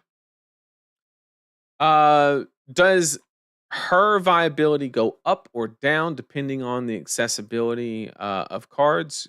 Looking at kind of the US Nats situation. And I would say that the Gravy matchup is kind of sus, not gonna lie. And the Marlin matchup is really good. The Puffin matchup is really good for new. So overall, she's got two really good matchups and one bad one. So I would say that like card inaccessibility is in her favor. Or no, sorry, not in her favor. So if she survives the first week or first couple weeks, I think she gets increasingly better. Unless Gravy for some reason, takes up more representation than the other two combined. In that situation, maybe not. But S tier for a little while until she is gone. Okay, now let's talk about good old Azalea and 3. This hero is not bad. Like, actually, he's not bad. He's just kind of like that hero that's just allergic to winning at the wrong table. And I don't know.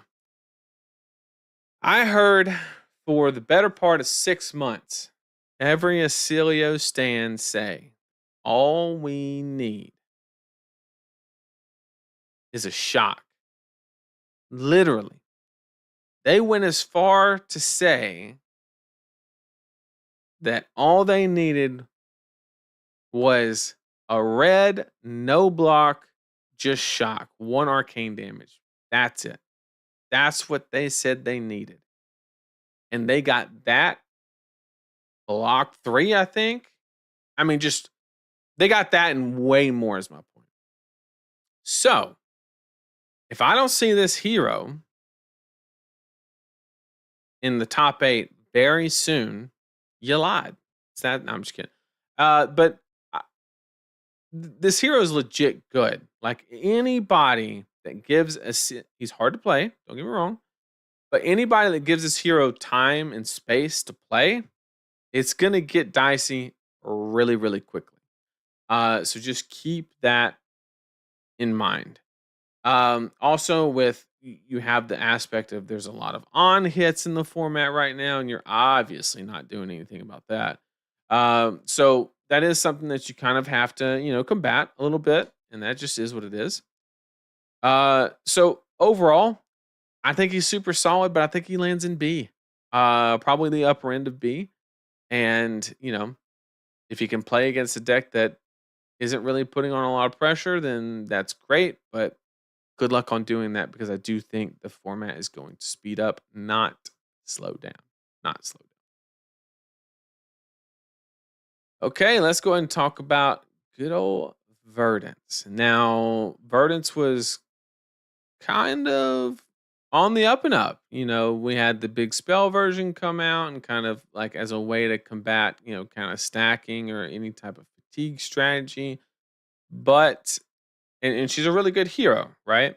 Especially with Everbloom. I think Everbloom is just a strict upgrade. One, it's a Earth 3 block, right? That actually has text for her. And I think it's actually a better card for her than it is Florian.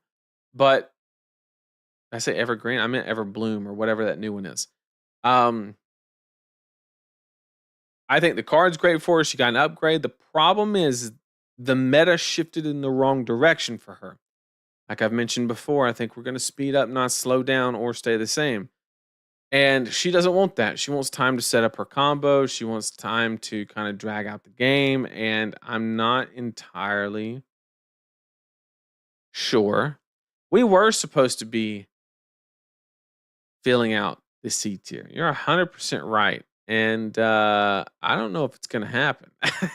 We might have to start moving some of these down, to be honest. Because wait, I'm just metagaming here. The meme can't come true if I don't have a C tier.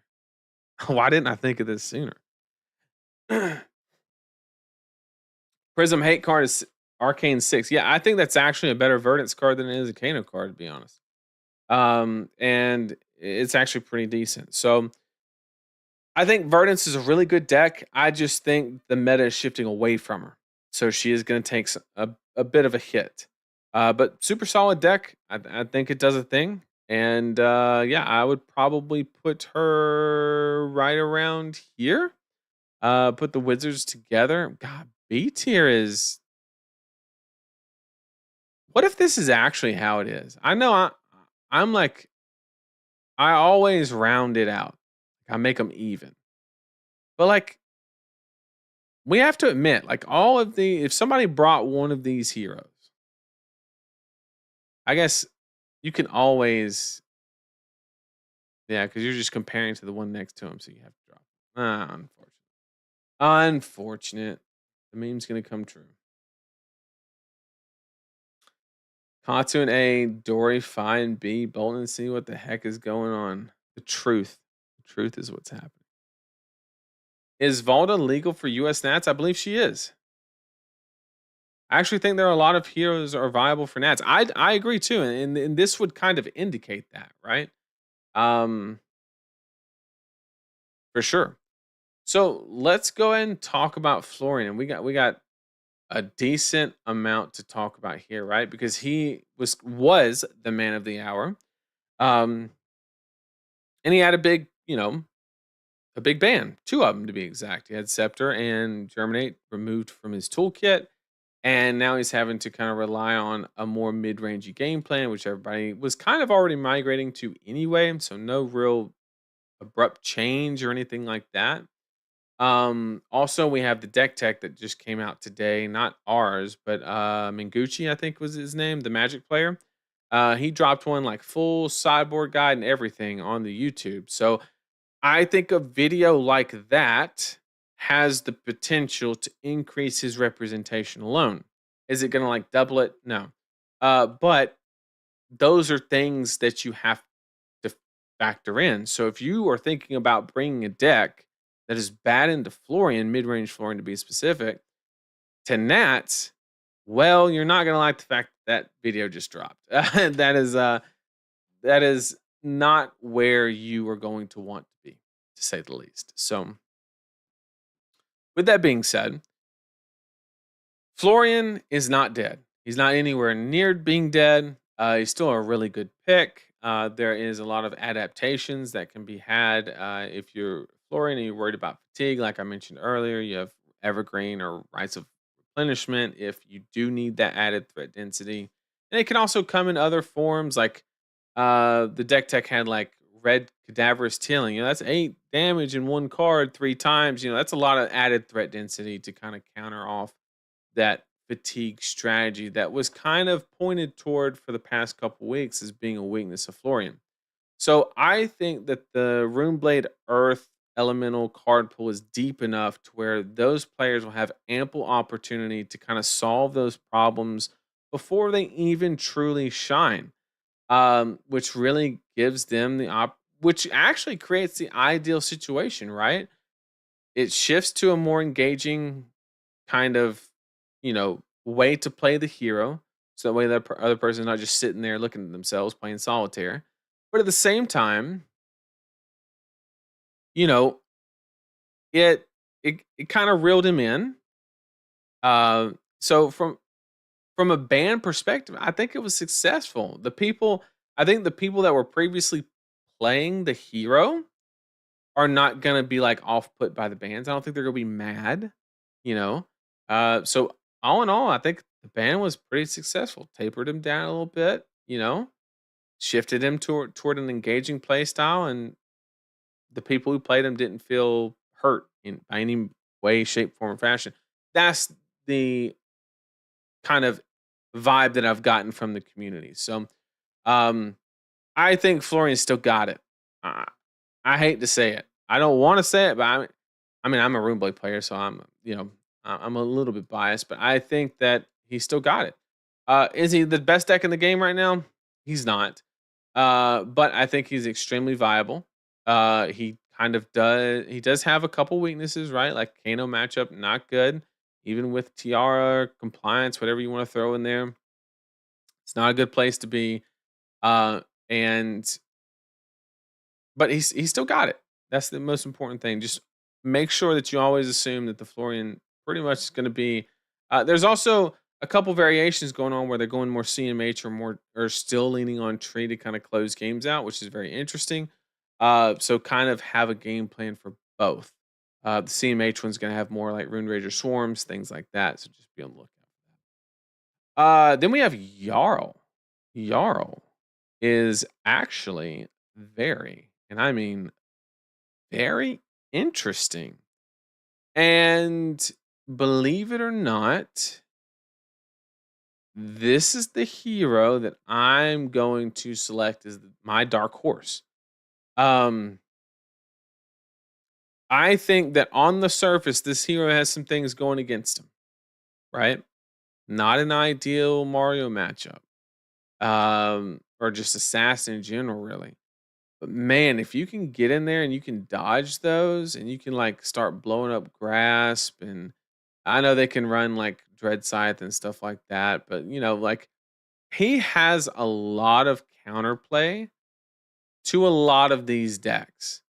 Um and I'm excited to kind of see where that kind of lands. Um Actually very interested to see where that lands. So I think that Jarl is a bit of a dark horse. I'm not going to place him very high, but I think that he has what it takes to really get it done. If you see a Jarl in top 8 or even win an event, I am not surprised. He's my dark horse pick. Just kind of innovating on that deep card pool and kind of leveraging it. But I'm going to put him right there at the top of B. Not because he obviously has to be a little bit low to be my dark horse, right? But that's the one. Just play a game or two before you go to Nats against him is all I'm gonna say. Play a game or two. Now on to like I love to say, uh, the Toyota Camry of heroes, essentially. Ira is too good to ignore, but too weak to remember after round four. But actually, like in all seriousness, like she's actually kind of she's decent, right? Like she does the whole mid range game plan, which is kind of the direction that we're moving. So theoretically, she would do really well in that environment. The problem is, I don't think she's quite defensive enough to not get bullied by like you know mid-range Florian or new can even be a little sus. Um, Unless you're like gig attacked for it, and then I would ask you like, what else are you kind of losing to? Kano, even Azalea, because they're just going to dread bore you to death, kind of situation. Um, so Yarl players looking at Gravy's comp is yeah. I mean that's a wild interaction, by the way. I don't even want to touch on that. That's just wild. I don't even know why that's like a thing. It's actually absolutely wild. So Ira, I think is no, you're right. You're right. You're 100% right. The new matchup is good for Ira because you definitely have snags in the sideboard and you have enough of a defensive package to kind of outlast and you just chip her down. That is my mistake. But the Florian matchup, I think, is a little bit deeper than that, and you're not as safe in that one. And the Azalea matchup is sus, the Kano matchup is sus, and so is the Prism one as well. And then Katsu can just blow you up out of nowhere if the pilot is skilled enough, and that's something that you have to give at least a little bit of weight to, believe it or not. And against dual wielding warrior, I think you can actually get grinded out. I think you can actually get outvalued on a card for card basis. It's crazy that +1 every single turn is not good enough of a hero ability in today's flesh, which it is. Don't get me wrong. It's just the card pool doesn't have a lot of synergy outside of that. Um, I'm interested to see it. This is one where I think there's a lot of room for innovation. Maybe there could be a spicy take on Ira during that season. I'd be very interested to see it. I just think that it's gonna take a lot for a group or a person to kind of invest that time into it. When kind of Syndra's in the situation that she is already. So I think she's perfectly fine, but I don't think she's doing anything particularly amazing. I'll put her kind of the upper portion of B tier. Not terrible matchups, but not a lot of good. That's kind of the idea. Um, is more of a product of Sabers. Yep, exactly. Okay. Now we get to talk about good old C tier Syndra. When the world's against you, put her in C tier and you'll be right. Now, the story's kind of changed a little bit. She has developed, she's had time to kind of refine her game plan. And the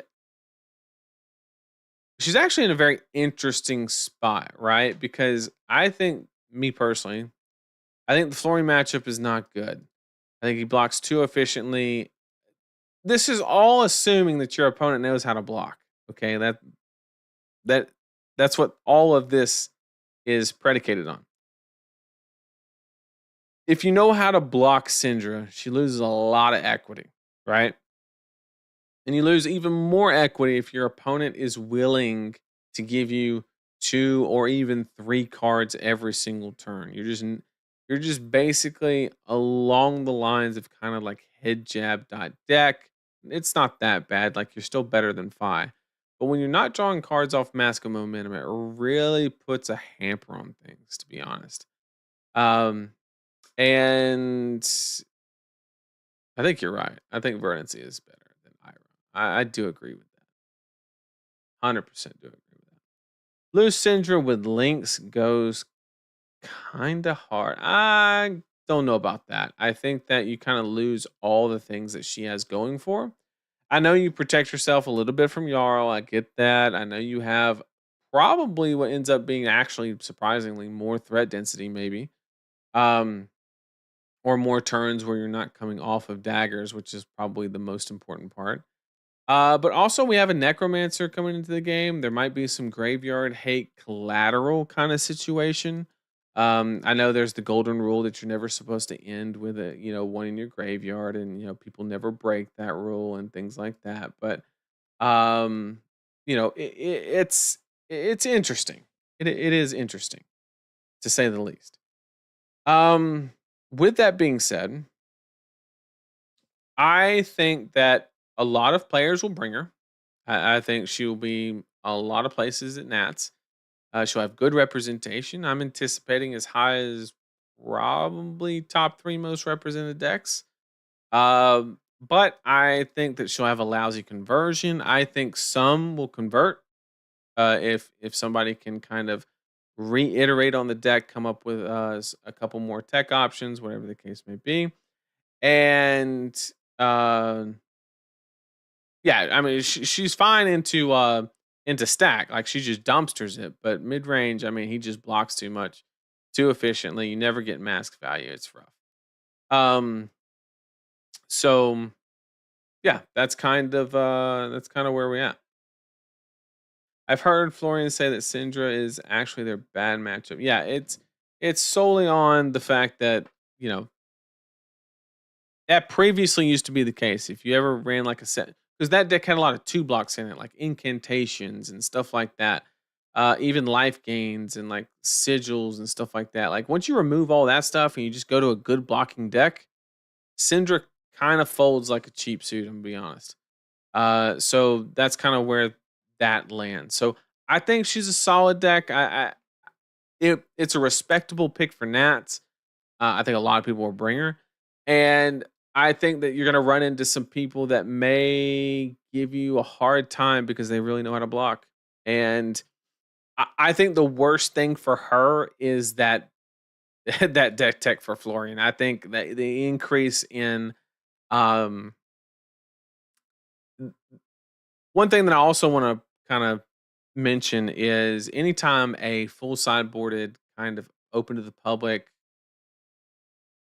verified, competent deck is released into the public for a hero in a moment where it's very stressful and very um, kind of difficult to prepare for an event, it's very easy to just say, fuck it, I'm going to play that. And I think that's where a lot of that's going to come from. And let's be honest, the flooring deck's not hard to play. You block three cards, you make a rune chant, you swing. Oh, it's less damage. Okay, I'll block two cards and throw a felling. It's not. There's some nuance. Don't get me wrong, but like it is not the most complicated deck on the planet. Not even close.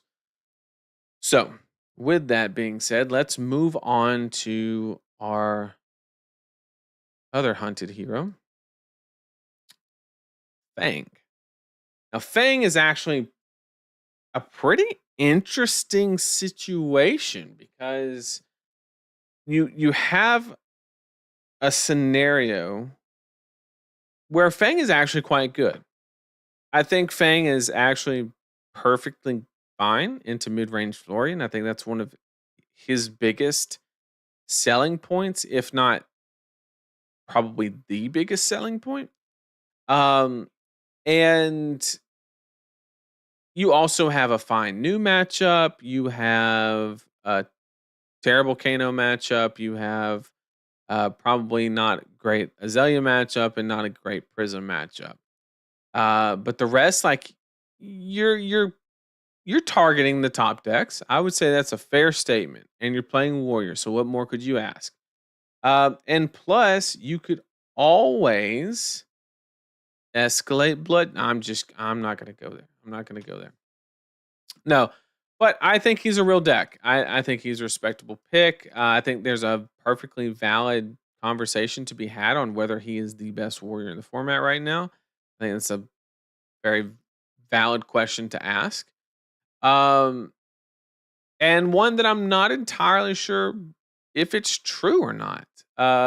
Basically, you're good up here, you're bad down here is kind of how it's boiling down to be. You're good into the ninjas, which is a good place to be. So I'm gonna put Fang at a respectable A tier, which I I'm not mistaken, that's actually the highest I think I've ever placed him.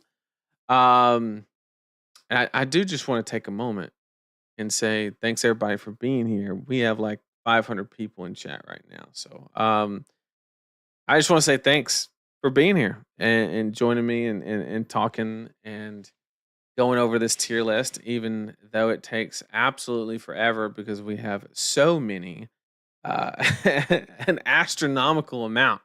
But thank you all for joining me. I really do appreciate it. And I hope everybody's having a good time so far. And we can really go in when we get to these new heroes. I'm excited to talk about them. I'm actually gonna like speed through these just so we can. So we have Slippy, right? And Slippy is in a very interesting spot because I think Slippy is a really good deck. I think Slippy is really good.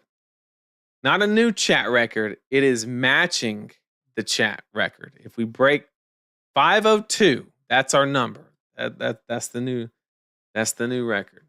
We hit 502. But Slippy, I think, is a very good deck. He does a very powerful thing. The problem is the meta is absolutely flooded with Assassin right now. And that unfortunately puts him in a really tough spot because he's weak into all those mirror matches because he is just giving out all the go again for free. Just handing it out. Just handing it out, right? And you know, I think he's good. It's just not his moment. Like once new leaves, he gets a little bit better. I think once something is good enough, or like there's a weakness identified in the Mario deck, or maybe he even catches a band. I don't think that's gonna happen, but like if that does happen, then like Slippy's equity is just gonna go through the roof. I mean, astronomically good. So I think Slippy's good. I just think there's not a real reason to play him. If I'm being honest, I think Mario just kind of does the thing and does it better. Simple as that. So, with that being said, we kind of have to place him appropriately. And unfortunately, this B tier is just getting out of hand. I love the story we're telling that the heroes are, kind of the average hero is getting a lot better. I love that. But at the end of the day, you have to say, like, well, how much better is Fai than Boltyn? That's a valid question. So we got to drop him, and then Cog deck doesn't matter, and nobody's playing Leviathan. So we'll just kind of we'll even it out a little bit at least, and then we'll go ahead and put Slippy right back up there to make the problem even worse. Because why not? Why not?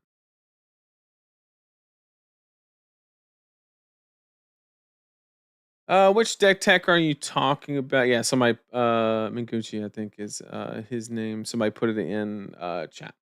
I will never forget LSS for making Slippy affect both heroes. It doesn't do anything fun. I kind of agree with that take. Like it's like a Giga feels bad, right? But at the same time, yeah, I mean, if it's not broken in every other matchup, then why can't you just that's valid. It's perfectly valid. Um I wonder why they didn't make that choice. It's an interesting thought process. Um, Tier list for a lot of fighting games look like this. This really does look normal. Well, maybe that's the case. Maybe that is the case. I also used to go all the way down to F tier, and that used to like really kind of thin up the lanes, if you will. Um, but yeah, it does kind of tell a good story that there's a lot of viable heroes in the game right now, which is good. Very good. Let's talk about Mario. Mario's kind of, if we're being 100% honest, is kind of the, for what I would consider almost the deck to be. If you look at what toolkit Mario has, he has very, very, and I mean very evasive damage. He has disruption. He has good blocking values on his cards. He has good armor. He has one of the best pieces of equipment in the game, flick knives, and just, you know, he can take any matchup where he's unfavored and make the right flips and just win the game. Of course, the opposite can happen. He can just flip into the wrong thing, trapdoor when you have full tempo kind of situations. But overall, the just natural toolkit of the hero, he has a lot. Like he really does. He kind of had like I've heard so many stories of somebody saying, "Oh yeah, dagger," and they have a full hand, dagger for one, and they're at like 20, and they say no blocks and they're dead, right? Like it's actually absurd that you can pump a dagger just that high. Like it's actually wild. It is actually wild. Um, so yeah, it's actually it's very fun to play though, but it's very hard to play. So I think that this deck is actually probably one of the, if not the best decks in the game right now. He just kind of has that whole toolkit. He does fine into mid-range flooring. He had a little bit of a trouble into stack because there were so many D reacts. But mid-range flooring, he can at least try to play the game. And against new, it can be a little bit of a slog, but he's probably unfavored in that one. But like Kano, you're fine. You got good aggression. You have evasive damage. You have spell void AB. You have, you're just a assassin into Azalea, which makes you pretty solid. Prism matchup's a little sus. And then you can go toe to toe with Fang because you can present so much damage to where he doesn't get to that value engine that is three fealties. And then after that is where you start getting into maybe some weaker matchups. But man, his matchup spread is just really, really just like, I don't know. I think that he's not super favored into a lot of things, but man, it's hard to find a bad matchup that he has. Like, it really is. I think Mario's kind of overrated because people seem to have no idea how to play against him. I don't know about that. I think that he has like a very proven track record. I think he's really good. There is a debate to be had on whether he's better or worse than new. I think that's perfectly valid. But I mean, the deck is real. The deck is absolutely real. Uh, But that's my take on it. That is my take. I hope we get another Wizards in the set after Guardian Mastery. We'll see. We will see. All right, let's talk about Valda. Uh, just a little bit of a kind of asterisk, if you will. This is the hero I've spent the least amount of time researching because I made the assumption that it was kind of a package deal with kind of the Guardian Mastery pack. And that could be my mistake. That could be my mistake. There are some neat synergies that I've kind of seen that, kind of would indicate that she can do something that's pretty good. She obviously makes the surges when people draw cards, and then you of course have like some what is it, Earthlore Bounty, the chess piece or whatever. You have a lot of that. And so she does a lot of pretty impressive things for consider Guardian. The one thing that I kind of hedge against for Valda is I'm curious how players hedge on the investment of seismics, right? Because if you look at the math on seismic surge tokens, you really have to be careful because you'd be like, okay, I made a bajillion of them and then drew nothing but blues. So you don't actually realize the numerical value of the surges you created because now you're just playing a shit card for free instead of a good card for free or at a discounted rate, however you want to scale that analogy. And um, as far as I've seen some powerful stuff, but How many S or A tier are drawing mini cards during the action phase? They're not, is the problem. Kano used to, but not really. He's gonna kill you in response to your seismic anyway. Or he's gonna strip your hand one. Like it doesn't really matter. Like, sure, you got Death Dealer. Okay. Um, and erudition, sure, but I don't think you want to let that hit just so you make surges. And then sure, you like gonna Giga Stomp Cassai. Congratulations. But like any of these heroes that are drawing, you don't want them to draw, and it's never worth it. I think these three heroes, sure, like if you got somebody just harassing gold as a mechanic, okay, I get it. I'm on board. Um, but it's kind of weird. It's kind of weird. So I'm gonna put Valda. I think something's there. I just have not. I'm gonna just admit that I have not been able to identify it yet. So until I do, I'm going to put the hero in kind of middle row B tier. I think something's there. She very well could be A, and I just don't know it. I'm being as upfront and honest as I possibly can.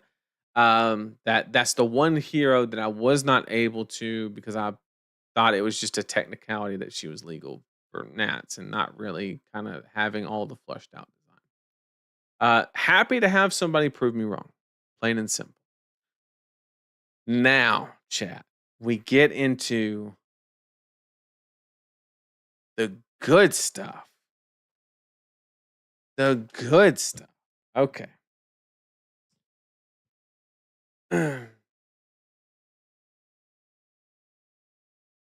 This is what we all been waiting for. What we all been waiting for. This is what I've been waiting for anyway. I've had so much fun playing these heroes. I've had an absolute blast. There's one that I've played a lot less than the other two, but we'll get into that. So let's start with Puffin. Okay. So Puffin is. I'm glad somebody wrote this on Twitter because I felt the exact same way and I thought I was just dumb for doing so. I don't know. It just felt like a rune blade.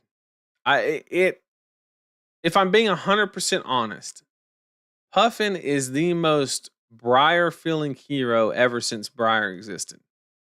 I don't know if it has to do with like the risk reward of like setting up and getting a payoff on it, or I can't quite put my finger on the reasoning, but I saw somebody else saying that it felt like a rune blade, and I'm like, yes, I agree.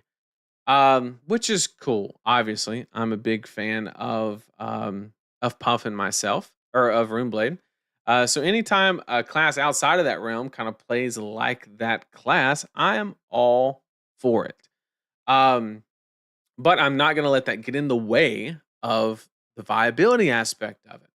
So Puffin as a deck, I'm gonna these three heroes. I'm kind of gonna kind of explain their archetypes and the avenues that they can kind of take on, and what are some of the pros and cons to all of those. So Puffin, you can kind of go several different. You can't really go full boost. That's not really a viable option because if you're gonna put a whole lot of boost in the deck, then you might as well just start with Dash IE and start with a Teklo Pounder. Like literally, it just makes more mathematical sense. However, with Puffin, you can go like a semi boost, or you can go good card, no boost. And why do I say good card, no boost? I'm talking like Ship, the Conqueror of the High Seas. Being able to play that card is huge, right? There's no debate. That is an absolute massive card. We hit 505. Holy shit. We did it, chat. We got the record. Thanks everybody for being here. I sure do appreciate it.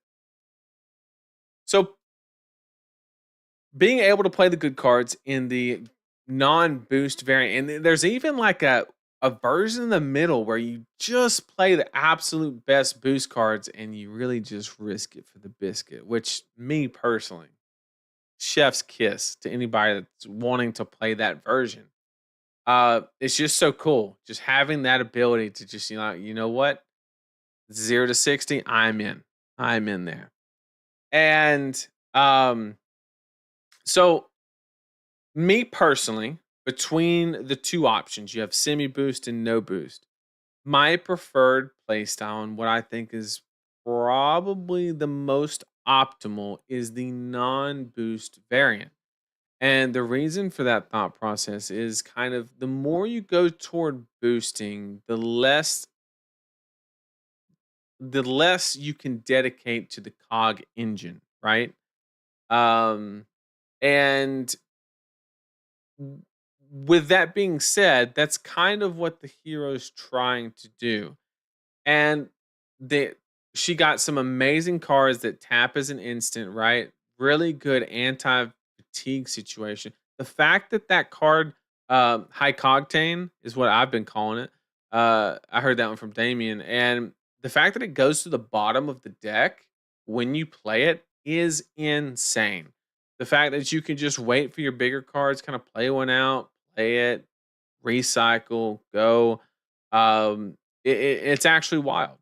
And I think from a value perspective, she actually does really, really well. Like if it's one of those decks where you'll finish your Talishar game and it'll say 15, 17 value per turn.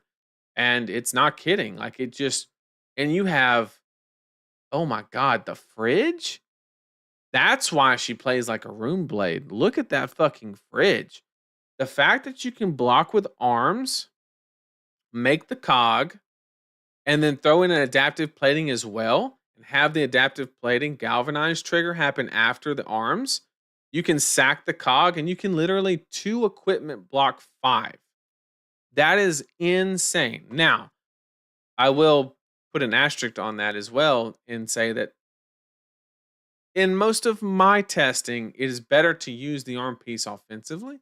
But I'm just saying, if you get in a tough spot, you have that ability. And it's very good to have that ability. She does a lot of really good stuff. Now, I've been saying a lot of good stuff about her. Let's also be kind of, let's see the other side of it. What are some weaknesses or some inefficiencies with the hero? Because there are some. She's not perfect, right? She's not, just absolutely just running away with it. Uh she is once the armor's gone, her game plan is very card intensive. Therefore, if you are basically in that situation, if she's ever put in a situation where she doesn't play really good off of two cards, it's like depends on what two cards. You can always like set up, play something, and then I guess the correct way to say it is if you have consistent pressure on her and able to get cards out of her hand consistently, it's actually wild. And the fact that you can leverage galvanize, like soup up in that deck is illegal. Like literally illegal. 0 for 4 go again 99% of the time and can block 4 if you sack a cog that's going to go anyway. Like absurd. Like it's really good. It's also has very high skill expression. It's fun to play. I think I think that this hero from a playability, from a like fan base, like how fun the deck is, how it's kind of complex but simple. I think this could be the next Aurora. Like the deck that people, whether it's supposed to be represented a certain amount or not, I think it'll always overrepresent its fair share. Uh, because I think the deck is just fun to play. I think it's a very cool hero. I think it was very well designed. It's got a fucking parrot. I don't know how else to sell you on the fact that this hero is like this shit with a bag of chips. Um, and currently there's a bet that for $5 that I won't take Puffin to Nats. So we might have to get $5. I don't know. We're gonna have to talk about that.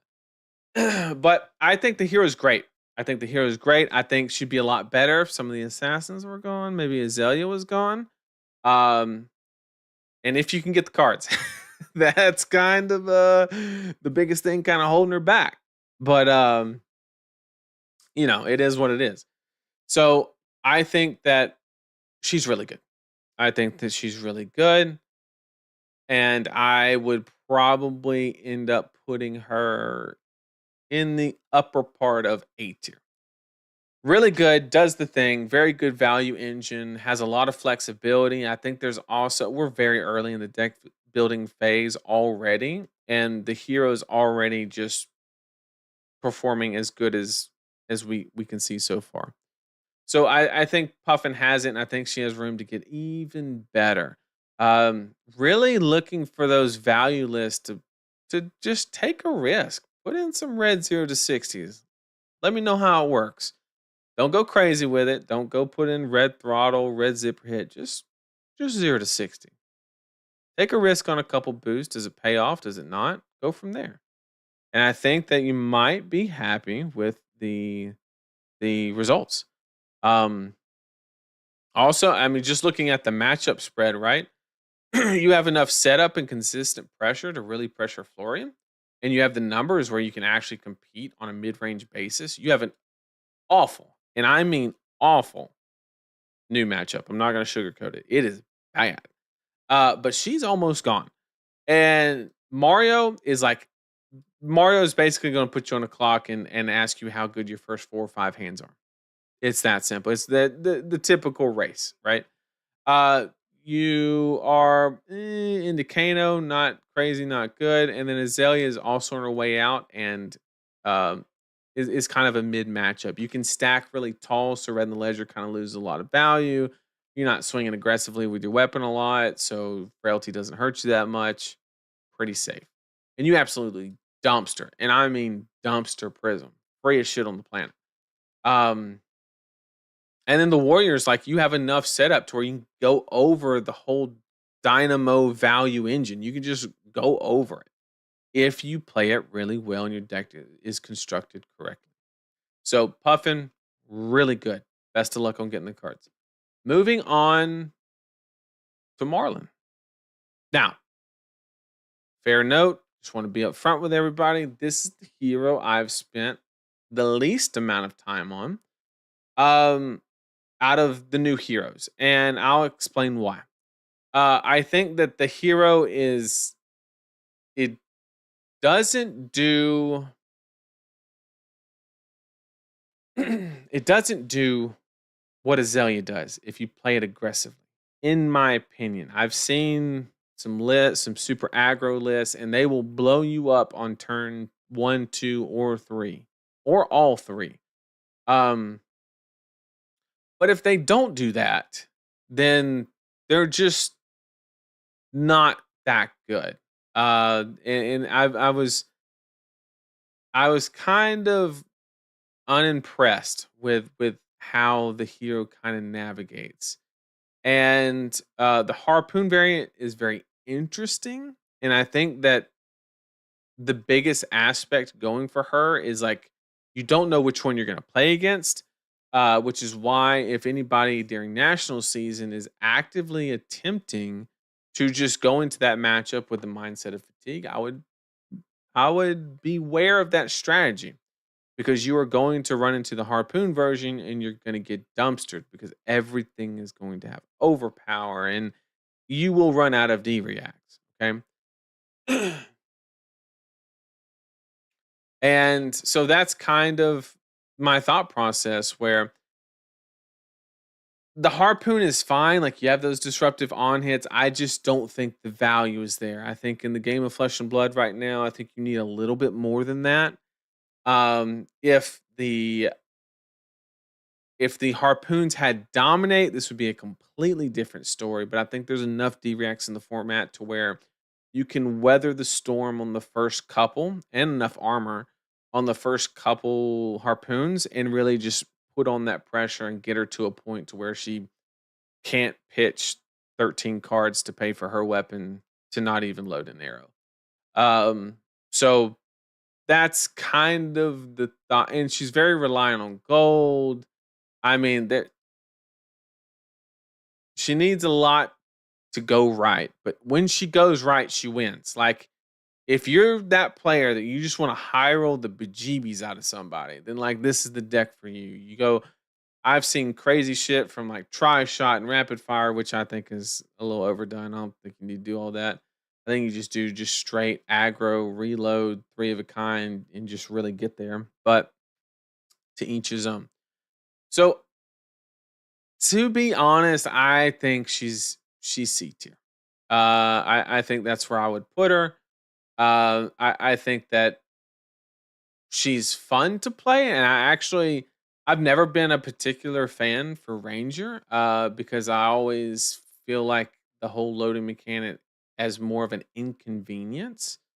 But Marlin does it in a design way to where I think it's actually fun. It's fun to figure out the way to reload, because there's not necessarily, depending on how you're playing it, there's not always something sitting there.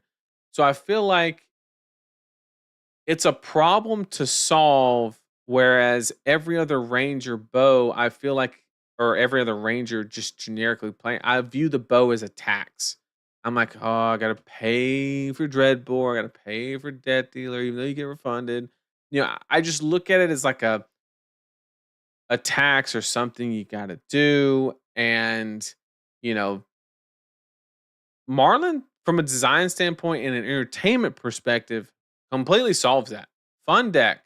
You got to figure it out. It's not straightforward. You got to find way. You do get like just completely destroyed by diplomacy and stuff like that. So be wary of that.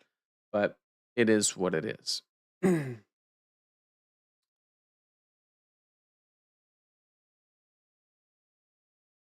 My question from the start of the stream has been answered. Well, I hope you got the answer that you wanted.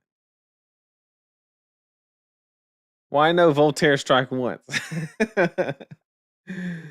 Oh man. Riptide is actually the best ranger. Holy shit. Oh no, he's not. Azalea. He soon will be. He soon will be. All right. Here is the talk of the town, right? The hero that kind of has the most, I don't know how you want to say it, the most fog around him.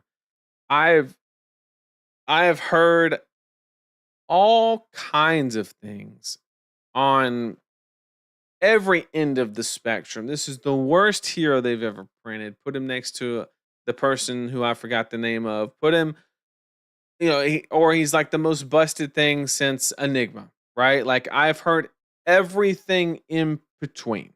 Okay. And I'm going to give you the answer, because I'm beyond this. So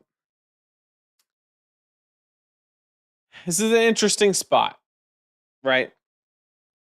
Because I it's interesting.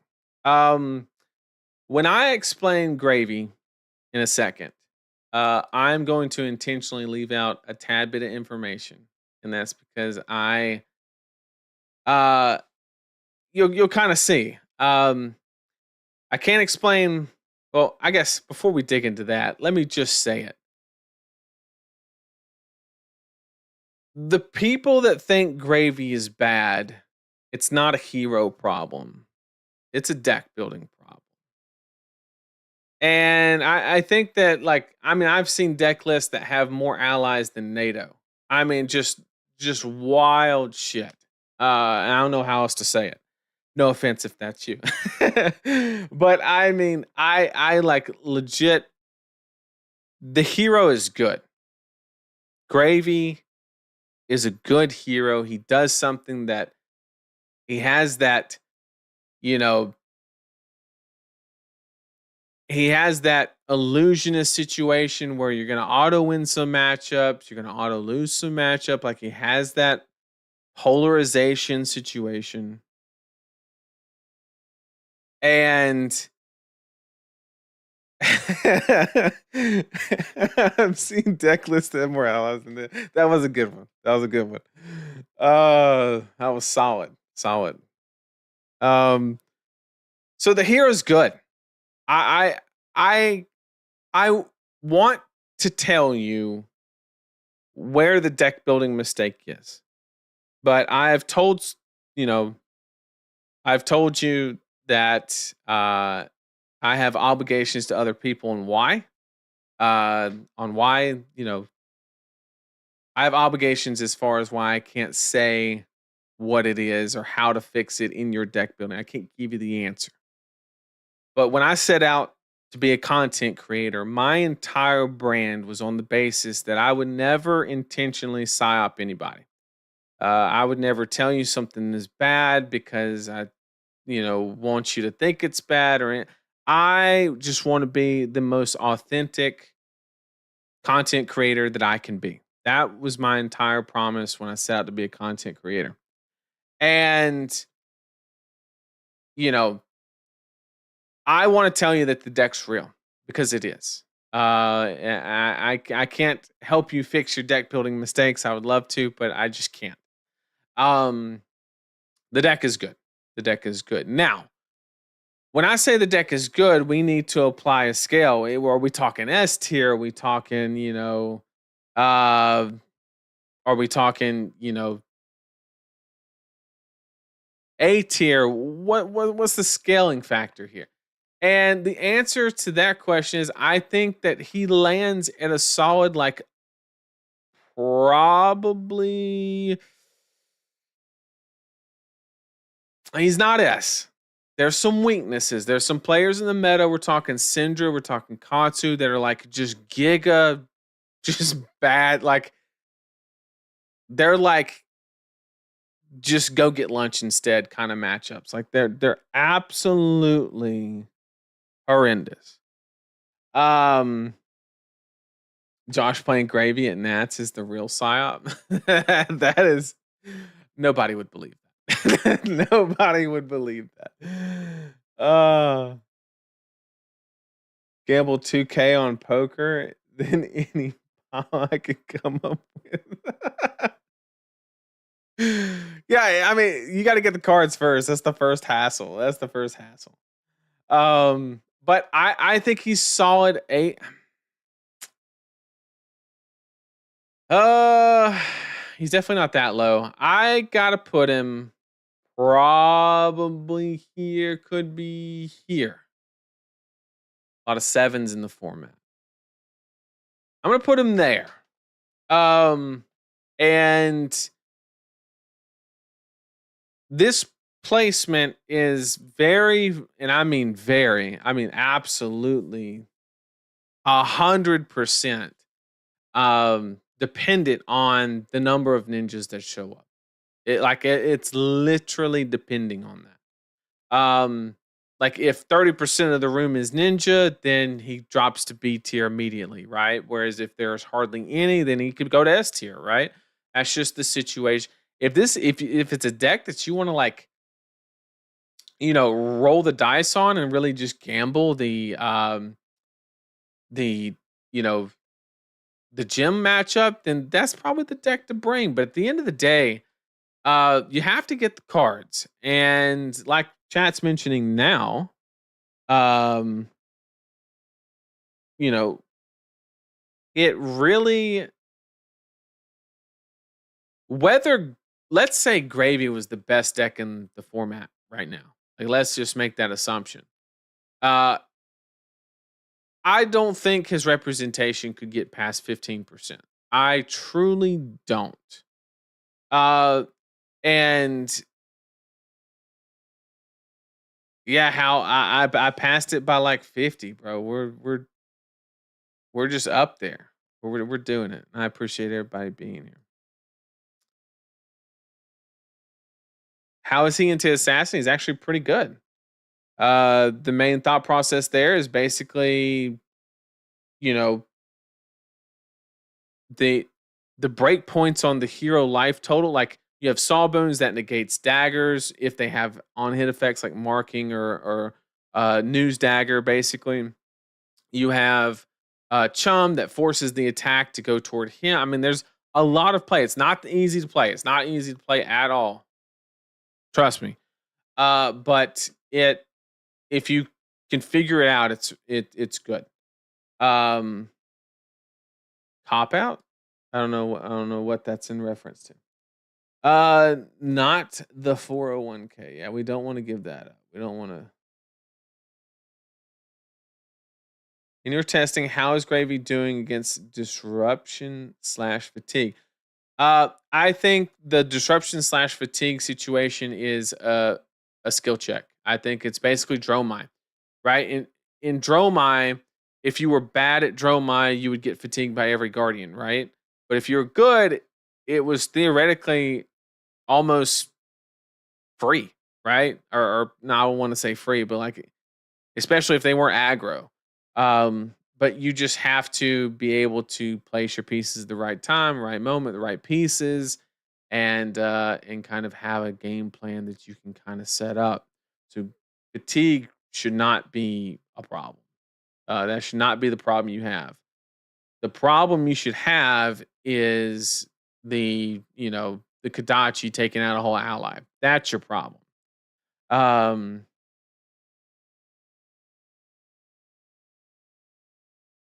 Let me get caught up in chat. All right, Nathan, I'm considering playing a good deck. What's post BNR Florian look like? I think Florian's great. I think Florian's absolutely phenomenal. Hell, I got him third.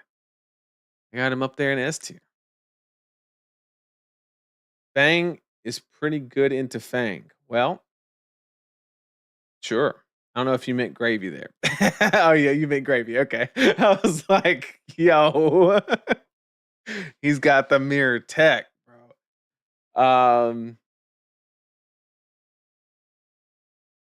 Lots of think meat needed to play. Gravy. Think meat. Man, that is a combination of words. Think meat. Oh man, what a world. So what you're saying is Gravy versus Guardian is a 90-90. That's exactly what I'm saying. If you don't know what you're doing, you don't have a very good game plan, you're not pitch stacking correctly, like you are going to get just ran over. But if you know what you're doing, or you can even get out by deck construction as well. Rip Marlin, yeah. Somebody's got to be the worst out of the new set. Had to be somebody.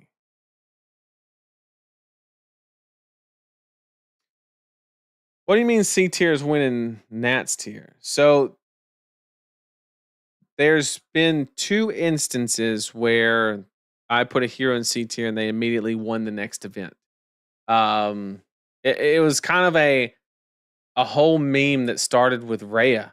Rhea basically everybody that makes tier lists put Icelander in C tier, and she just went and took down like 2 events back to back almost. And just made a video like just saying, what now? It was kind of badass, I'm not gonna lie. What are you taking to Nat? I knew that question was gonna come. And I can't answer it. But what I can say is that the hero was printed in the last year. I'll give you that much. That doesn't tell you a whole lot because that's literally what one, and obviously it's a hero that would be an A or S tier because I'm not a liar. So that would be you got 1, 2, 3, 4, 5, no 6, 7. You got a 1 in 7 guess. Give you that much.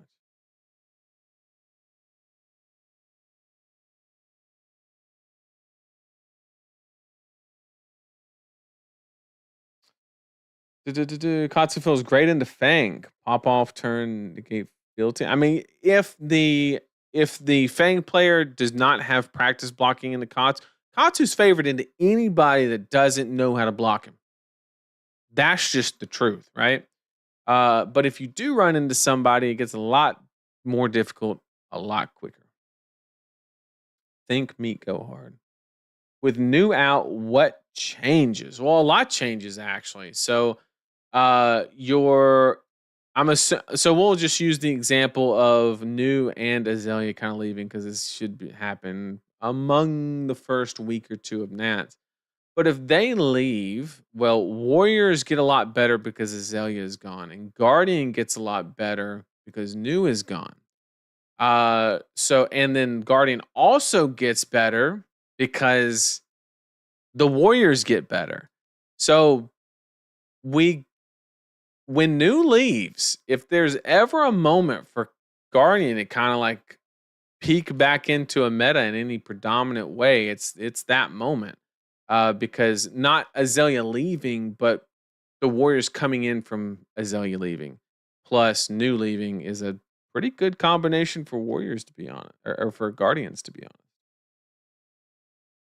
The Gravy Bone matchup really depends on experience. People are used to playing against Dromai will be able to play into Gravy pretty well, but a person very skilled. Yep.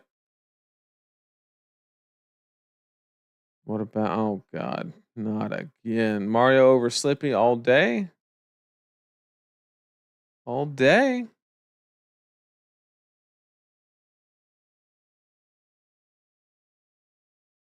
Filthy Damien Netdecker describes half of us. The only thing I disagree is Dash IO and C tier. If it makes you feel any better, for the first half of the tier list, she was in B. The line was just getting too long. You know what? Fuck it. We're just gonna like it's only two fucking heroes. We'll just make B tier like just B for bumping because there are a whole bunch of people there. Holy shit. That is where they were originally placed, and I was trying to make room. And I think Fai was up there as well, but we'll keep him down because he's an offensive NPC. Fai in C tier feels weird when it beats up all the heroes in S tier. No cope, I swear.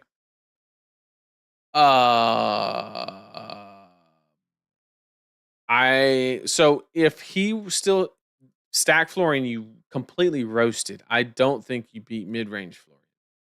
I don't think you beat New. New's got way too much disruption, and I don't think you beat Mario. That's my opinion.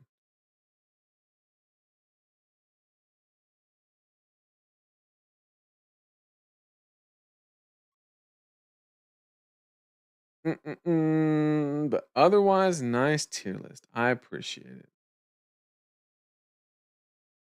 Bruh, that was clear as mud. You're playing Kano, don't lie. Bro, the second you get my Alabama education ass on Kano, bro, bruh, everybody's going to time, bro. The person next to me is going to time, bro. Like I'm telling, it's gonna be rough.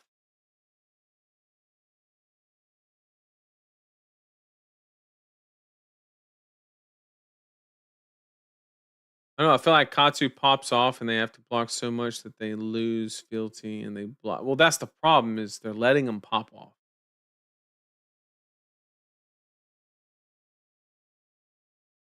Bikini Cassai moves to S tier. I mean, it's entertainable. Boltyn eats up Guardians. Can't wait. So Josh used to think the same thing.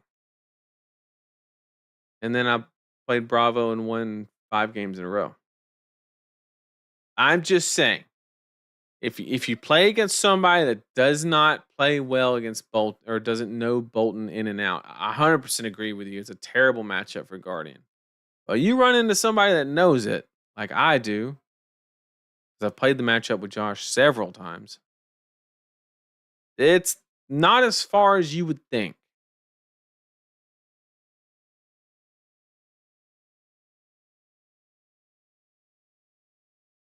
Isn't Bravo better than Valda just because of the specs? No, I don't agree. What's good playing CNC instead of CNC on Puff? I mean, why not play both? What? Does Riptide gain anything from high C's? Been debating building him. He doesn't gain anything, but um no, I mean maybe that one go again arrow? Maybe. That's probably it. The 0 for 4 red.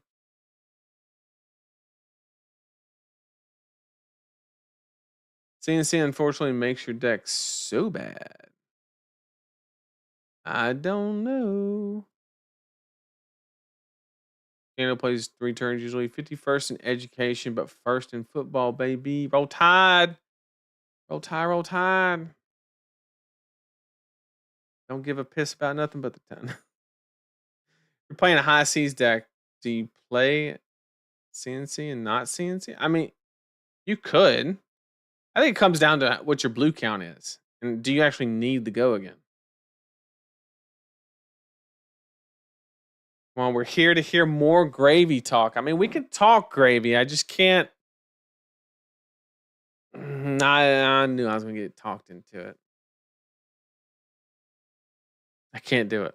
Can't do it.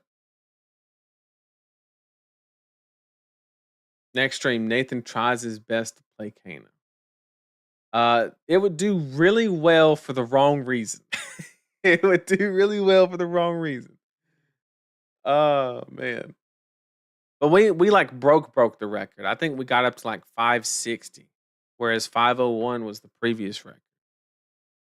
Just absolutely killing it. I don't even know what to say. I just, I really appreciate everybody being here. And cringe Lord Nathan. Bro, you came into a stream and typed brown like 30 times. What do you mean?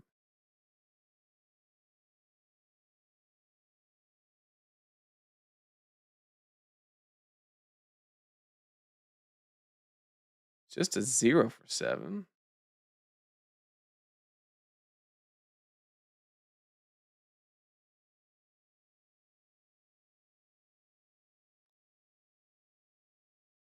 Face up, it gets. But oh yeah, the one that's got like the bomb on it or whatever. Yeah, you're right. You're right. That's a pretty good one. Dry powder shot. That's it. I already missed Bravo. Well, you're gonna have to keep on missing him, unfortunately. It's a 0-5 when you face up play. Yeah. How high is the Katsu cope right now? I mean, I think he's pretty good. I think he is pretty good. In my opinion. KO and Azalea being a bit disrespected, but you hit pretty spot on. I appreciate it. I think that they're good. I think they're just low. But there's a lot of good decks in the format right now. Like, I think being down this far is not like the gap between C and B is huge. Like, don't let me like understate it. But like from B to A, like it ain't that big.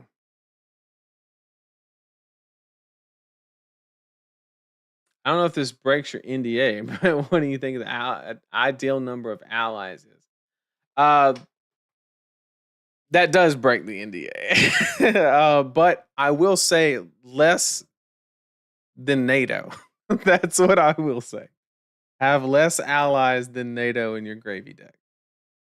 That is my recommendation. Netting shot, maybe for Riptide, since it gives you. I think that's cooking too long. Too long. Too long.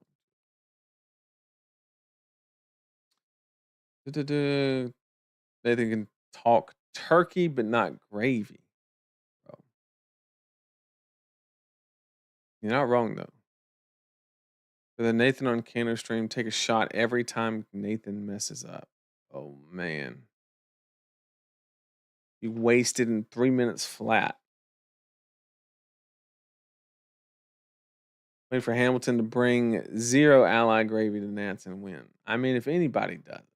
If anybody, we are kicking. Oh God, it's beginning again. Riptide getting more 0 for good number. Yeah, he is. Yep, 100% agree. Just a lot of Arsenal hate, a lot of, which I know he 2-steps with traps and stuff like that, but just a lot of on hit effects. And I think the best way to play Riptide is very aggressively, but not a bad deck at all. Jarl should be over Syndra, mostly so I actually picked Jarl as my dark horse. Jarl is my dark horse. The reason that he's not in A is because if he's in A, he can't be my dark horse. Duh. But I understand the argument in all seriousness. I don't disagree. Marlin hit feels incomplete. Missing more than 2 heart. Yeah. I mean, it is what it is. Oh yeah, Kyle said we have a show match with Team Blue Pitch. It's Saturday night, starting at, correct me if I'm wrong, Kyle. 9 Eastern, I think, is when it starts. Double check it's already in the it's already on the YouTube channel, like in the queue. So it's publicly available to check the time on it. But Saturday night, we tried to plan it as late as possible so everybody can go and enjoy their pre-release and just come watch some good games afterwards. And if you're interested in, I will be playing Gravy Bones in that show match. Is what is the deck that I will be playing. Not sure who I'm playing against. I'll have to look it up, but yeah, I'm looking forward. That's always a very fun event. I think we're having casters again. I'm not particularly sure who. I'm hoping Ethan and Ellie can show back up because they're always great to have as well. I think last time we had Shamir as well. So really cool.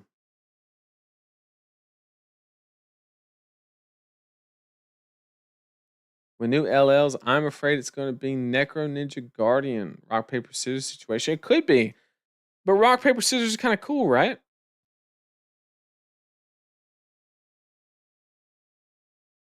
Ketchup or vinegar based barbecue?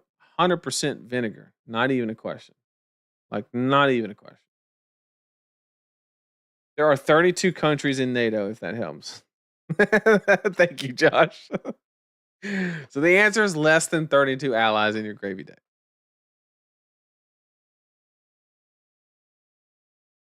Well, what I have is lower than NATO.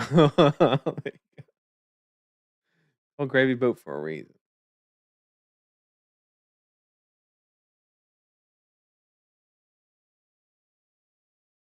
Will you give us a Gravy Bones primer or run through after Nats? 100%.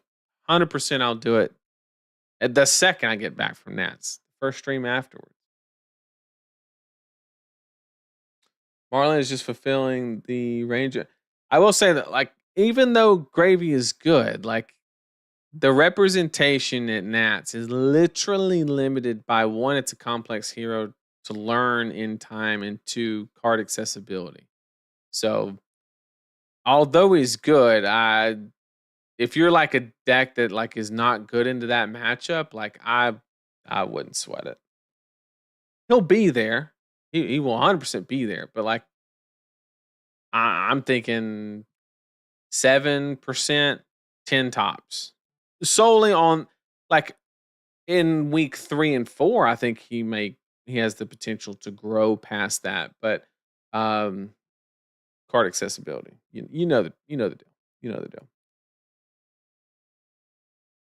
I had the same feel with Puffin being very similar to Runeblade Vynnset, where secondary resources is a vehicle. Yeah, see, I'm glad I'm not alone on that island.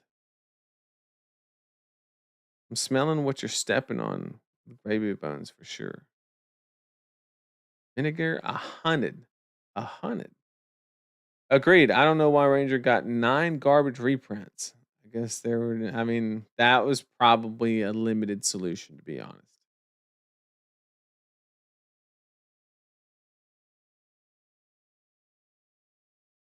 Balda doesn't have an awful matchup against Necro right now without. Uh, 12 countries found in NATO. Are we getting closer? Nice try. Nice try, but not going to work. Not going to work.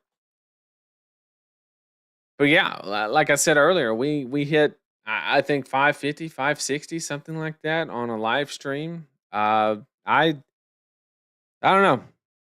I I don't know what I'm doing to deserve it, but I appreciate everybody being here. It's an absolute blast. Especially these tier list ones. Nothing There's nothing that I enjoy more than being harassed for tier list on every other stream. And I mean that genuinely. I enjoy the banter. Like, where's the tier list? Where's the it's hilarious. I enjoy it. And I would make one every day if I could, but the truth of the matter is, you gotta let it breathe, right? And I try to do them every time. It makes a lot of sense to do one, which is obviously at set release. That's very important, right? So I really do appreciate everybody being here. Absolute blast. I hope you got something of value. I hope that if you were a player of one of the respective C and D tier decks, that I truly hope that you can tell me how much you disagree in the comment section. And the one C tier that I'm worried about blowing up in my face is Boltyn, the NIMBY Boltyn. I don't know.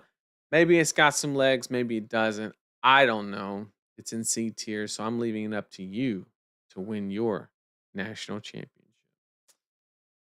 Overrating KO since day zero. My man. See you in Vegas. Can't wait, man. Also, if you see me in Vegas, say hi.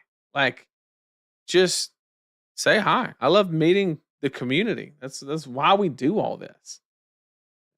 Real dark horse would have been in C tier, but if I put it in C tier, it gets the C tier buff, and then it takes the validity out of my dark horse speculation. See?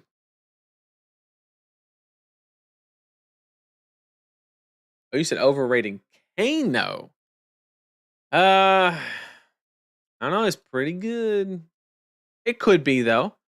With these two having Spell Void AB, really good matchup here, 50-50 here. Probably good matchup here, terrible matchup here. You might be on to something, actually. Doo-doo, doo-doo, doo-doo-doo. How about that?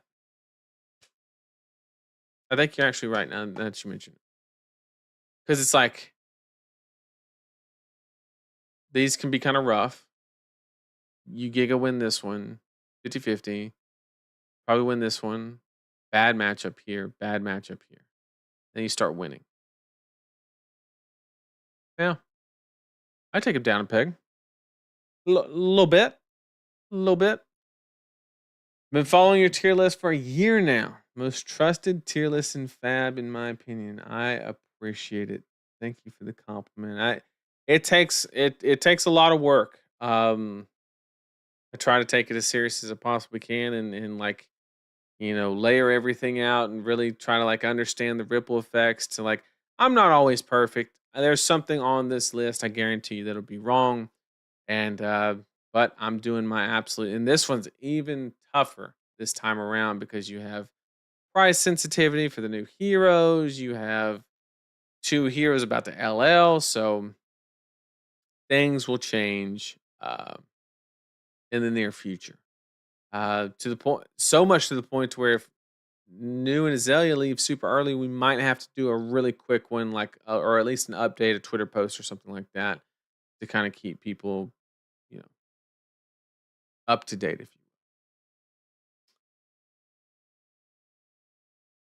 Was it you that came to my PQ? I know I got to see Will and you. I'm pretty sure you're referring to one in Huntsville. I'm sure. Does Eugene on Reinar count as a dark horse? No, because he's already like. Well, he would win U.S. Nats, but he's. I think his gym country is Hong Kong. Um, but hopefully he comes for the calling. That would be sick. Hope Eugene can make it. It's always a blast seeing Eugene. Why Katsu in A tier? Honest question. So the Katsu being in A tier is solely on the back of the fact that it's in the hands of somebody that's really good with the hero. But with the combo options of the new blue card, Retrace the Past or whatever it's called, the combos are very fluid. It's harder to play because it is, but it's a lot more dangerous. There's situations where previously, like I could map out a dishonor happening, and one can kind of come up out of nowhere, or not necessarily a dishonor, but like other things, you can. There's a lot of stuff you can do with that card. It's pretty scary.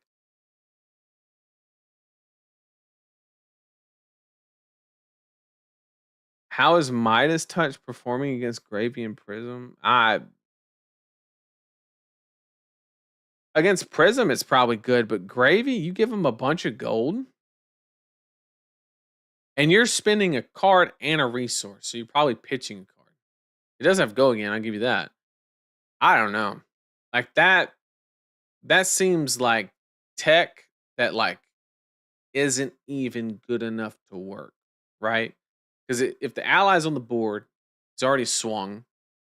And the worst part is there's a scaling factor, right? So if you get like the target that's got a lot of value behind it, aka like uh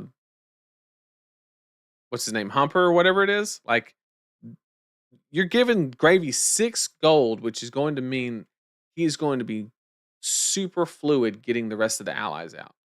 So you're taking care of one problem, creating 4 more, essentially. Now, if you can line that up super late game, sure, where you can't leverage the gold, okay. But you're using that sideboard slots plus like trying to hope that situation occurs. I don't know. It seems too far. If you thought grave keeping was a reach for CYB, like this is a whole nother level.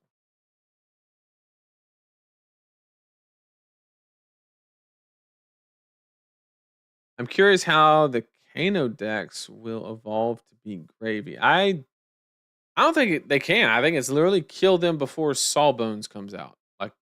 Like I'm not exaggerating.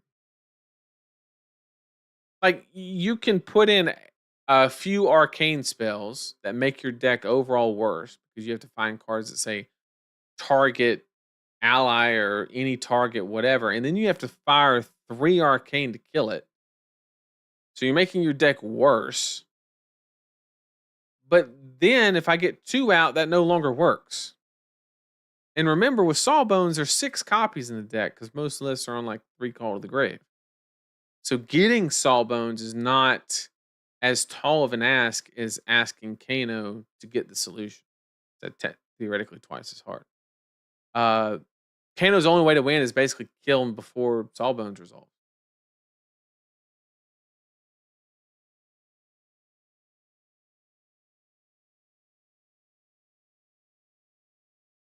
Yes, he theoretically can sack every matchup to run hate for gravy. That probably won't even win him the match anyway.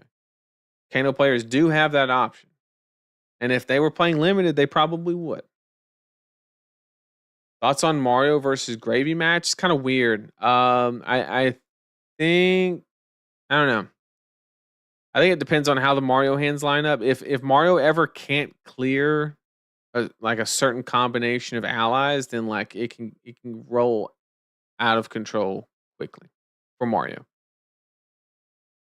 It's a very swingy matchup, I think is the correct way to say it. All right. Mario versus Gray. Yep. Eugene cannot play US Net, but he will be there. Awesome. Awesome. Eugene will be in Vegas. That'd be cool. What would you play as a beginner who is trying to become competitive as quickly as possible? My greatest recommendation for new players on trying to get competitive is to pick a mid range deck, whether it's the most competitively viable or not. The reason I say that is you engage heavily with both aspects of the game, converting your hand to offense, converting your hand to defense, and understanding the nuances of both. So, what do I mean by mid range? Maybe mid range Florian right now, although, he has a lot of LL points, so be wary of that. A dual wielding warrior would be a good example. Um, yeah, that would kind of be my ballpark recommendation. Slippy had such a fall, and for no reason. Like he's still really good. There's just no reason to play him. I think Cassai teaches the most aspects of the game. Yeah, basically. basically. You just yeah, any dual building warrior, just super mid-rangey deck, understand value analysis, things like that.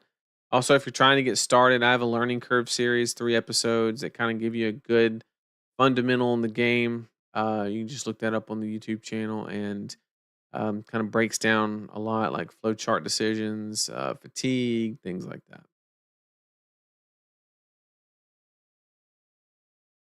Yep, equipment matters, blocking, on hits, late game, weapon hits. Yep. Hey, absolutely. Yeah, Jarl could be a good one. What's learning? Look, we're due for another episode. Now that Kyle mentions it. All right. I've never ended a stream with 350 people in here, but I'm really tired. Um, I was really tired before the stream, but I did my absolute best. I hope it was enough to like just bring the energy because if I don't bring the energy, ain't no way y'all can. So I did my best while being tired and sleep a lot last night, but yeah, I think I'm gonna answer questions for another minute or two. If you have anything pressing, throw it in the chat now. If you see me in Vegas, say hi. I'd love to talk to you. And also, if you're willing, let me know what you like about the stream slash content, what you don't like. I'm open to any and all feedback, positive, negative, anything in between, whatever the case may be. I'm a bit of a critic myself. I can take the heat. Just let me know. What actually is the definition for mid range again? The simplest definition I can give for flesh and blood is a so the way I defined it in learning curves, I actually defined it, was I defined it by the amount of time the deck prefers the game to last.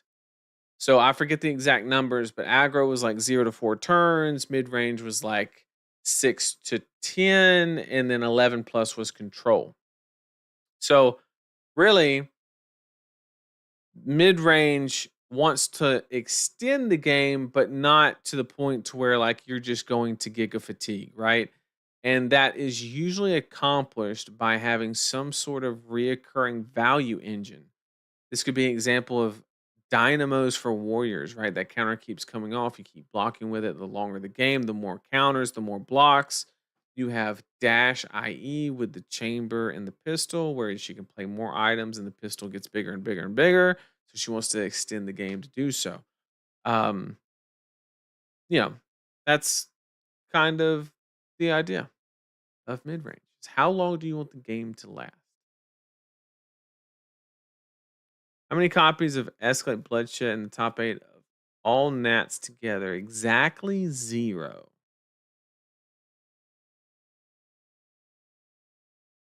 So what you're saying, and New's a good example. Yep, New would be a good example. Any dual wielding warrior is a mid range hero. Period. I don't care what the hero does not matter. It's mid range. As a person who came late, I'm surprised to see Katsu so high. Keep in mind, it is with the assumption that the pilot is very skilled. An average Katsu, I said, goes all the way down to C tier. Maybe that's harsh. We'll say mid to bottom B.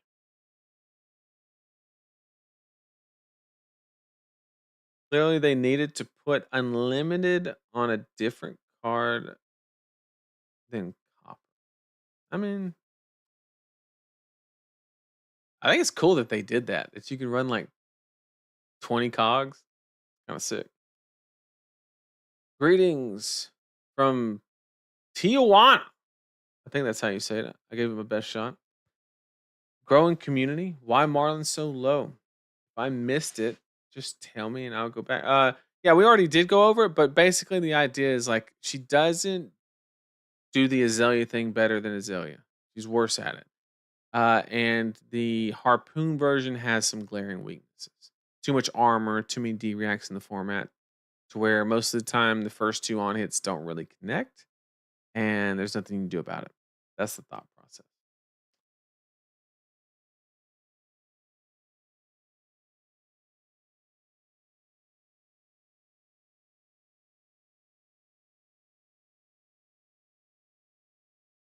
Hey, so I missed the Puffin ranking. Can you explain why she's A and what makes it? She's just like the Giga value engine, basically. Like she plays like a Rune Blade. She's that on Talishar, like you're used to seeing that average value per turn 13, 14 Puffin. You can get 15, 17 easy. A lot of setup go, really good equipment set, decent matchups, vulnerable to assassin. That's her weakness currently. Once some of those assassins come out, plus Azalea, she's got even more room to go up.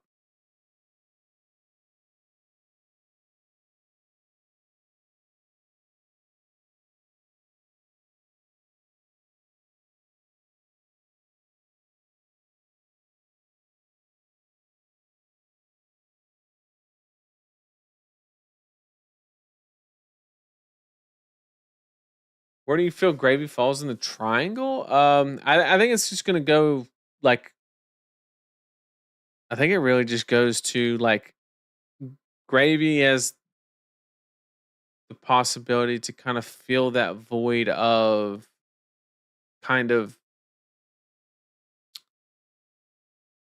has the ability to kind of where control usually is. You have like aggro, mid range control. I think he fills the control void, but he's not actually control. He's just like a tempo illusionist, basically. But will have the same effect. So he'll pick on kind of your mid range deck and have a harder time for your more aggro.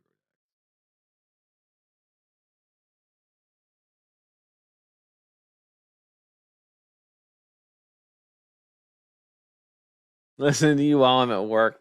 If you get caught and get fired, can I work for card guys? I mean, that goes good on the resume. If you got fired listening to us. But I do appreciate you being here. Tips on building a solid gravy deck. Well, you start with a Thanksgiving dinner plate and about four sides, and then you just put the gravy on it. It's that easy. All right.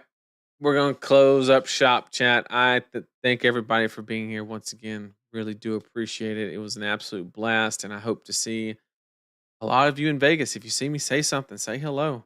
I'll be at the poker tables as well. If you play poker, I'll be there at the venue. Poker tables, I'll be there. Um, I had a blast playing with the Fab players last time. It was a lot of fun. It was a lot of fun. Thank you all for joining me. I really do appreciate it. I'm going to call it a night.